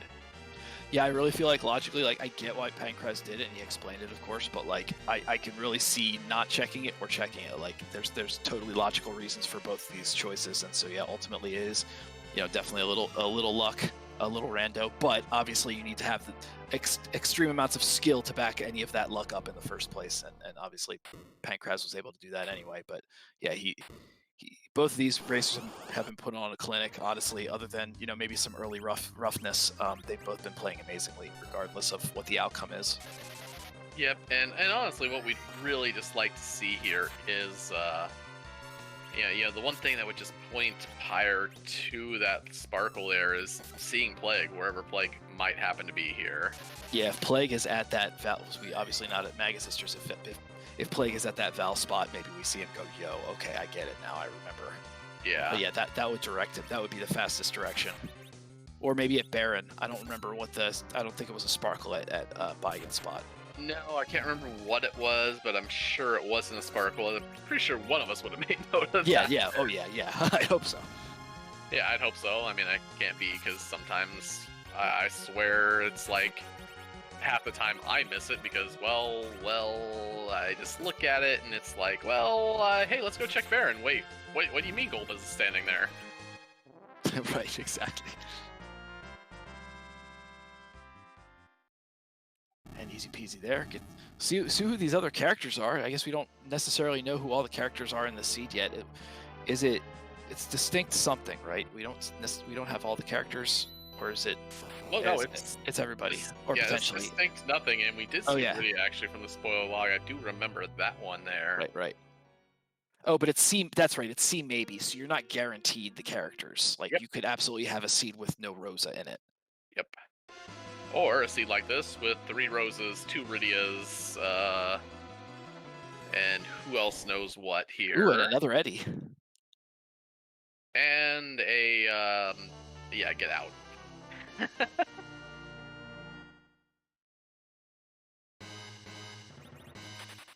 No, thank you. And no, thank you.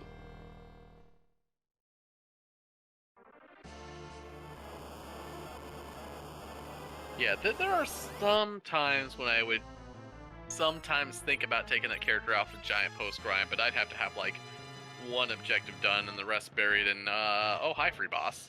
Well, he's gonna go down to the Hades something free. Something, yep.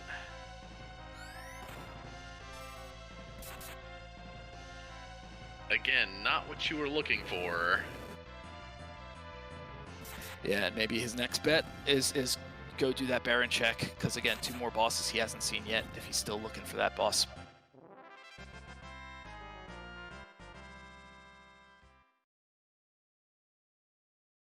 Anyway, Kain in true Kain fashion kills the Upland royalty and probably plans to blame it on Cessa sometime down the road.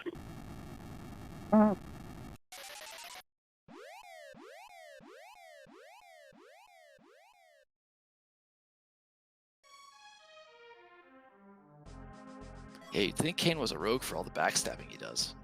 You'd think so, but oh, yep, that was where the pan was, and I would assume that's where Pyre is going to go next to check off those freebies there, or that one freebie. Oh right, yeah, because K summon is not on. You don't get a key item check when you do the actual pan hit in Sylph Cave, but you get one for the turn in. Yep, doesn't make a liar out of me because good routing went straight to where that Baron key was, and again, can't really fault any of this here. May have not even seen the dot done at this point. May not be looking at the race room. There's something to be said for that, absolutely, but yeah, just bad luck. Yeah, for sure. That's right. Some people race this in the race room, and so when the people finish the race, they type in the command in the race, and it pops up, and so the other racer can then see when they're done. And so sometimes you'll see the racer then change their strategies depending, because they now have this information. Okay, they finished this quickly. Maybe I need to change what I'm doing. But if you're not looking, because you don't have to, you can actually pull up a separate window and never even see when the other person's done until you're done. It could be that he just didn't have that information at all. Yeah, and I mean, to be fair, it's a lot harder and a lot more dangerous sometimes to metagame in a 1v1. If you're playing somebody like Pankraz here, and it's like, if you say you're at an hour 30 in, nobody is not done yet, and you find yourself, maybe try to take some of the more outlandish plays because you assume that's what he hasn't done. It's kind of weird, but I get it. But usually that kind of leads you to ruin pretty quick. Yeah, and I mean, regardless of all, the top players here in the top 16 are all super good. Like, they all have their strengths. So, like, sometimes metagaming is not, especially if you're up against a really tough opponent, maybe you don't want to metagame as much because you just want to play your strengths as hard as you can and hope that ride gets you through. And actually, that's really probably, actually, that's extremely good advice. Don't play yourself out by playing to whoever you're playing. Just go in and play your game. Whoever you are, you're actually probably pretty good. Yeah, exactly. Especially if you're here. But honestly, like, everybody's pretty good in this tournament. It's been full of awesome players. Yep. Anyway, Yes. It was the dolls that we forgot about. Yep. So there you go. So maybe the king is the plague. We'll see. Well, I mean, if the king's the plague, I didn't vote for him. Oh, Baigen instead is the one who took over the throne. French vanilla. I mean, he was always thinking about it. This was just, he was just really waiting for Kanyasu to get bored and go somewhere else. I wonder what it's like to have snake hands. It seems like it would be kind of annoying.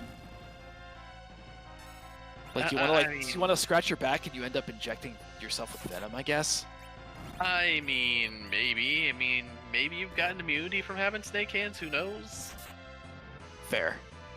I guess he is also a snake because he has a regular snake head. I mean, I actually have to ask somebody who might deal with snakes. Are snakes generally immune to their own poison? That's a question I kind of want to know now. I hope so, but yeah, I don't actually know. Maybe it depends on the snake. And a Sid here, so another dupe. Oh, duplicates abound. I feel their pain.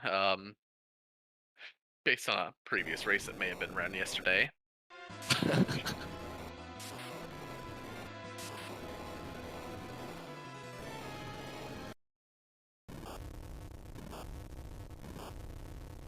Yeah, you Posomorphians saying, guess who's immune to the snake's poison? Well, Sid's hammer is pretty immune to snake's poison, as he's smashing those heads into paste.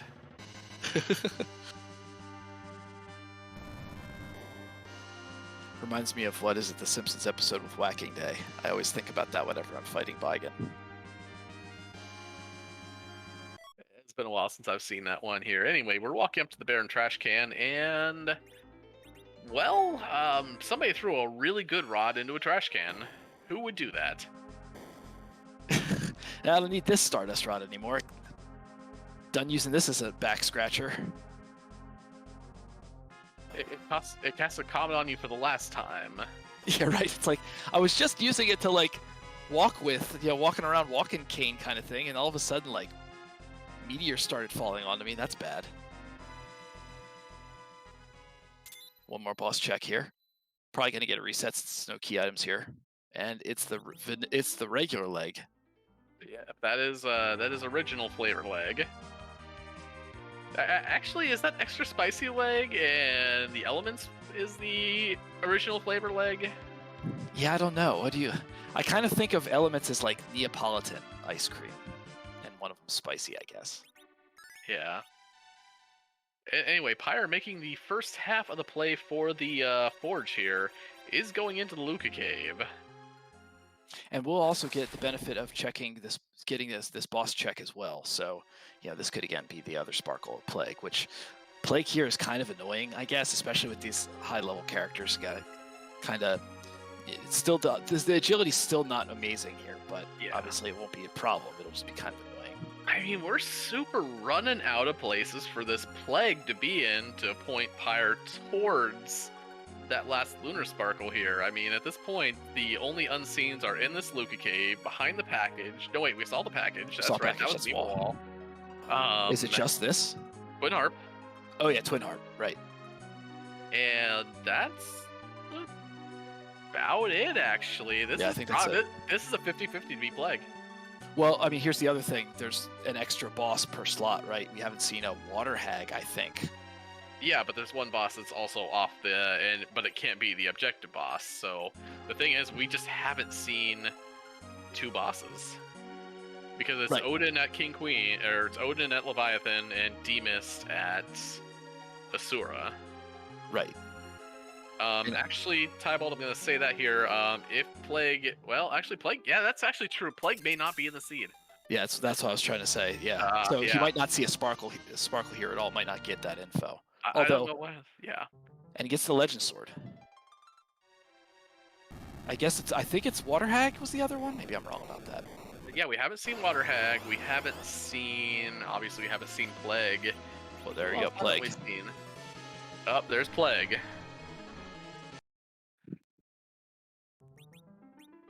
I think those are the only 2. Oh, No, right. there are Harp, others, you said, yeah, Harp, Okay, yeah. okay. Baron Guards, yeah, we haven't seen Baron Guards. And Pyre getting the news, taking the reset, saying, oh no, I know exactly what Pankraz did. Yep. He goes, oh, yeah. That hurts to see.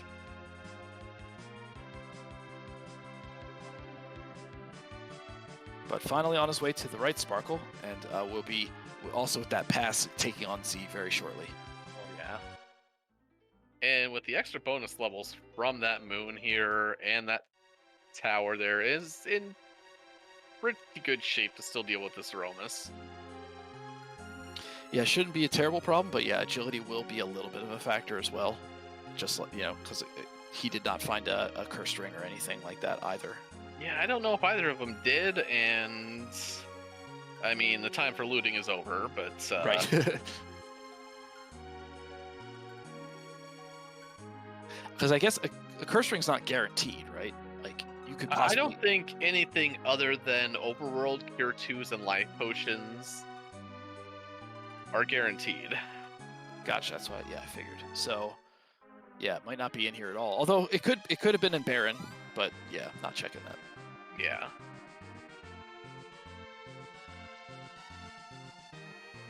Well, that and 2 tier 5s in Cave Evelyn, but right. Which could possibly be the same tier 5s.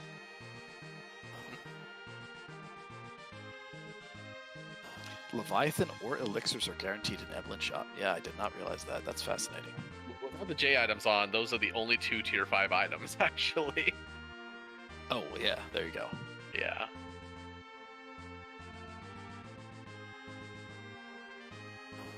Yeah, it makes sense. I've seen Leviathan in there so often. I'm like, that's weird. But now I get it. Yeah, and you actually saw it usually during, if you played Lolly Ho League or watched that there, you usually saw it was one of those big ticket J items like your Bacchus or your not Star Veils, but your Bacchus, your Silk Webs, one of those big ticket Coffins J items, coffins, hourglasses. Hourglasses. Yeah. Those were all sitting in that tier at that point.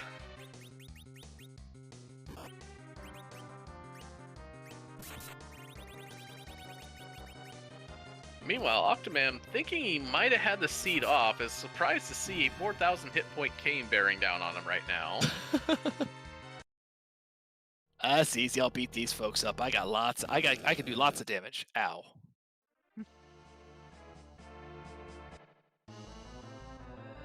He says, so this is what mobs in the starting zone feel like. I hope Pyre doesn't get caught, too roughed up here by the witch burn. Yep. Here's the thing, though, and I know Martin loves and has been looking for Storm here. Now, mind you, this is a space where you can actually survive the counter nukes fairly easily, but in most spots, those Wyvern nukes are gonna one-shot you anyway. True, that's right. So honestly, yeah. I don't care as much about them. If it makes sense. Yeah, like honestly, you don't really need to cure if the only thing you're actually concerned about are the nukes, because like whatever, you'll just life them back up. Obviously, it's not like he's not gonna need any, levels on anybody. Yeah, while isn't slinging arty arrows, is slinging white spells, and between that and Kane with an Ogre Axe, this Wyvern's still going to be pretty academic here. Wow, did not have enough to take out the 1300 something off of Rosa there, so did not even take her out even with like half hit points. Yeah, Nuke actually has a pretty wild damage variance, honestly, and I know this because a couple of years back I actually had a Cataseed that ran into this fight exactly. And long story short, it involved Fusoya dodging a lot of nukes. Yeah, nukes are dodgeable in that spot, but wow, that's horrifying. it really was. But anyway, there's the crystal. There goes Wyvern. And you're about to see Zeromus meet some level 60 characters-ish. It's not, spoilers, it's not going to go well for Zeromus. Yeah, this gotta be pretty quick. Not gonna be worried about nerfing big bangs. I think at this point. I love that muscle memory. Pyre going to look over at the. Well, wait a minute. There's nobody. Oh wait, I already got them. That's right. Sometimes it's in your brain. Like it's your muscle memory. You can't not do it. Oh yeah, absolutely. And to be fair, now I remember we used to just run by that all the time, and I just remember because I believe I was in on the discovery of that, and I remember it's because I was using this kind of jank third-party controller at the time, so I kind of swerved a little bit, and then I'm like, wait a minute, I can see the boss over there. And the check was born, and I mean, to be fair, that's how we find out about some of this stuff here, especially like the Dipwood finding out our D-Lunars. The Frog Lunar's reflex strategies. I mean, some of the stuff you just find on accident, and it's, the happiest of accidents, honestly. Yeah, I mean, a lot of this comes from the vanilla FF4 speedrunning community. A lot of the folks who started out here, and so a lot of the strats started with that, and then kind of started to get hybridized, and then all sorts of other new strats started to come out with Free Enterprise because, yeah, you get bosses in different spots. You're doing different things to them than you would in other spots. They're going to have different weaknesses and all sorts of stuff. So you get all sorts of wildness. Like you get to find out that Valvalis actually can have magic cast on her, but only in a couple of certain spots in the game, kind of thing. There's all sorts of interesting little nuances that come up with this randomizer. Oh yeah, I'm gonna put on my old man hat here in a second. I remember the days before, and not even D machines, which were one of the big vanilla speedrun strategies, but before we figured out what sirens did, before that, when trapdoors or random moon grinds were your big options late game, fun times. Yeah, it just says how much the community has come and how much we still possibly have to learn about this near 30. Yeah, clappers. Those were kind of a thing. Okay, clappers were never a thing. Yeah, no, they were a niche. They were extremely niche. Yes. I'm pretty sure we were still toying with Sylph K's chest at one point in time on the double XP. Nice. Yeah, I've been watching it since I think I saw whoever it was, Obda Jr. or somebody learning siren grinds back in the day, like back when they were like first just doing them, like almost a decade ago at this point.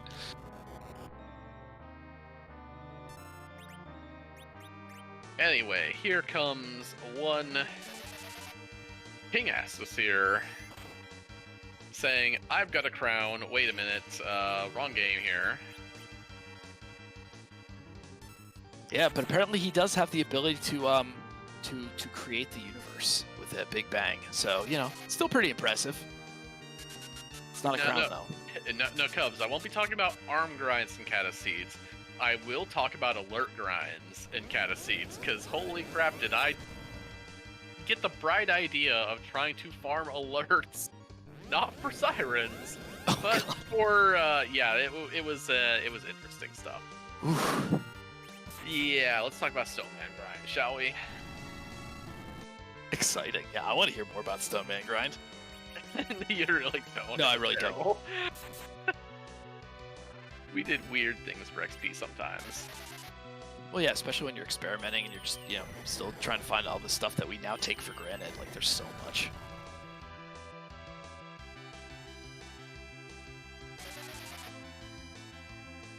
Anyway, I did see Berserkers going out. I do see White Cast going out. Does look to be full-on hybrid here, going for Pyre here. Again, those levels, I mean, Porum has 2,200 hit points. Yeah. Good. Yeah, kind of just crushing out there. I don't think a Big Bang will beat up Tella probably. That's about it. Yeah, I mean, it'll singe him a bit, but I'm pretty sure this is nerfed, possibly. Oh, yeah. Yeah, that's nerfed. 567, that is one of the lowest rolls I have ever seen on Tella. He could have taken another one of those, almost. Yeah, imagining Tella being able to survive 2 Big Bangs, even if they're nerfed, is still kind of bananas. It really is. Tella living the swag life.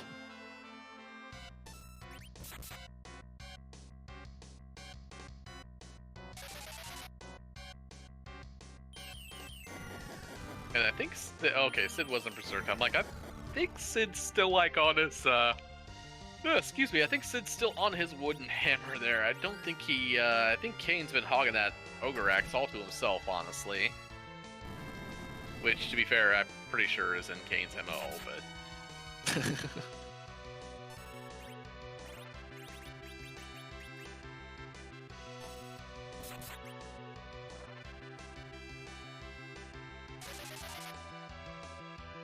But these 2 white mages are pretty much going to be able to do what they want. There is no nerf coming out for this Big Bang, and honestly, there really doesn't need to be. I'm pretty sure everybody involved is going to survive through it just fine, except for Tello this time, but he had a good run. Yeah, if they stop casting reflect spells, it's either because Z is dead or because there's a black hole and they have to put another wall up. Although that did take out Tella there, but that's the unnerfed, so not surprising. That was a pretty spicy unnerfed one there. Again, Porum's still standing, Rosa's still standing. Kane could potentially just take another one and say, I don't care. Yeah, that's what happens when you slingshot a Kane. That HP growth, it skyrockets. Oh yeah, that 4,000 hit points on Kane is kind of silly. And his HP growth at the beginning is not amazing either. But like once you hit a certain point, it's like just goodbye. Oh yeah, that's the one thing. It kind of, especially when you look at him from the beginning of the game, and the thing is, you don't think it's really that big, but he's standing next to Cecil for most of the game, and your Kane's 190 hit points at level 10 as opposed to Cecil's starting pool of 600 at Paladin is kind of substantial. Yep, very true. And Kane's leveling curve is probably weird because you lose him and get him back, and so his leveling curve when you get him back at at the end is probably higher than, or HP curve is higher at the end than it is at the beginning. So we found the shelf life of that Star Veil. Ow. Unfortunately, Porum found it there, as Porum takes a... at least it was her own, I guess. But again, still, with just Cure 4 hitting 3 targets, that's going to top all 3. Well, get close to. Sid's been a little bit beat up. Here comes that black hole, which is actually fine, because now you can just throw up another Star Veil, Re-Berserk Kane if you really want to. Toss a few more whites, and this thing should be over pretty quick.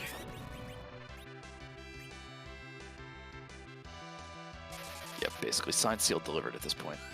Yep. Oh no, Sid's down to 468 hit points. Oh wait, he's got an elixir in his pocket. He's fine.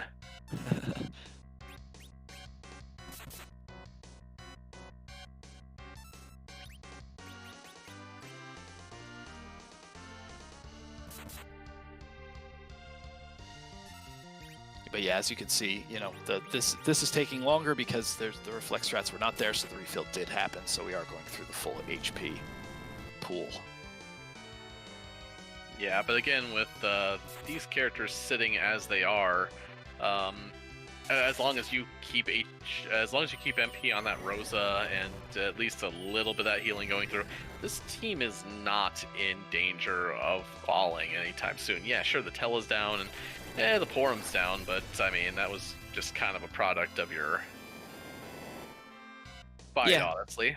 But yeah, neither of them are particularly super strong in terms of their HP and their, defense and such. So, they're not going to be as hardy as the rest of them anyway.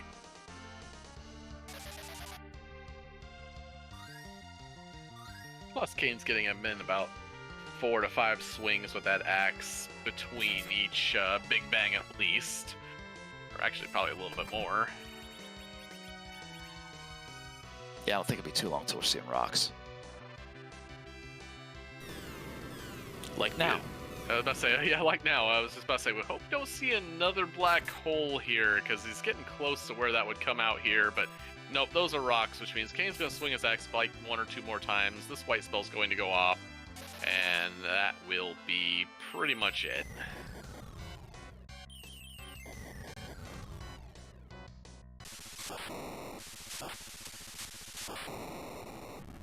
And the crumble. Pyre is through this seed. Yep, and yeah, again, just kind of absolutely horrid luck in terms of what to check there, but otherwise extremely well played still here. Absolutely, GG's Pyre with a final race spot time of 2 hours, 3 minutes, and 39 seconds. Yep, and are we gonna get a interview here, or we'll see if we can get him in the room here.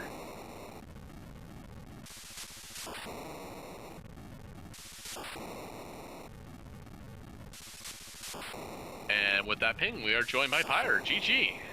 GG's. Thank you.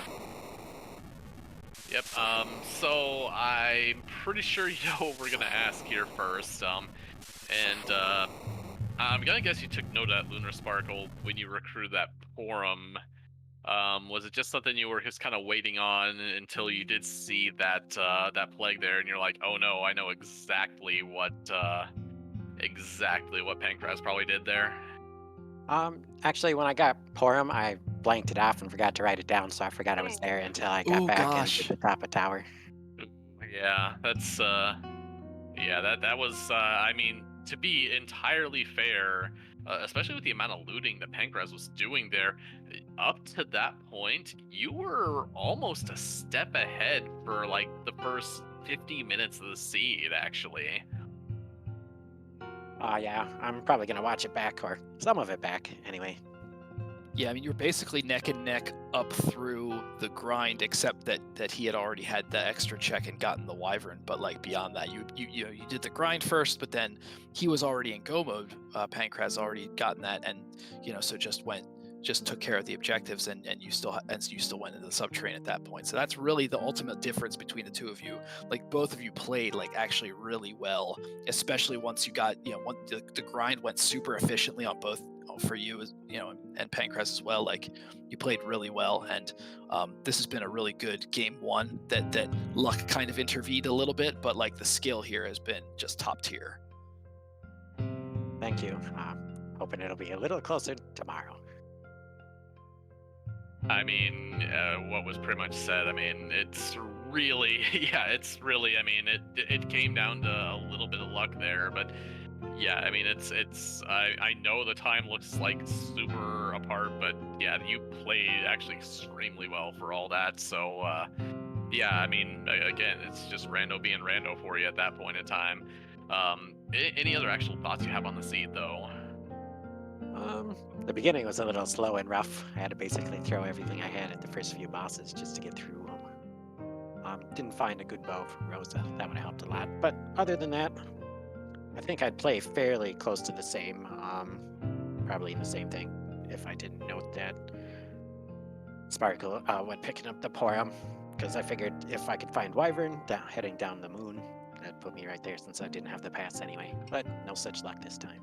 Yeah, I don't know if you watched the after race credits there, but that was a rude forge as that demisted Asura was the other half that you didn't see yet. So yeah, that forge not very kind, honestly, this time around, as it usually isn't anymore. Yeah, I saw that. I considered hitting that on my way back to the moon, but figured by that point I should just start looking for bosses because there wasn't that many places left that I couldn't find for Wyvern. It just happened to be one of the last. Yeah, trust me, can't fault the logic. Just got randoed, and that's all I can really say. And I believe Pankraz did say that your match tomorrow is same time tomorrow, I believe. Yeah, I think it is. Good luck Well, to you. You yes. you doing any kind of different prep for tomorrow than for today? You changing things up, or you think you're gonna stick with your guns and try not to get randoed? I'll probably just do what I can and try to do the best I can. Same thing as usual. Always a good play. Yeah, it was very good here, and yeah, we'll be. Unfortunately, I will not be able to look at it as I will be running my own race and try not to get eliminated tomorrow, just like you. So, good luck to both of us, right? Good luck to you too, then. Good luck to both of you.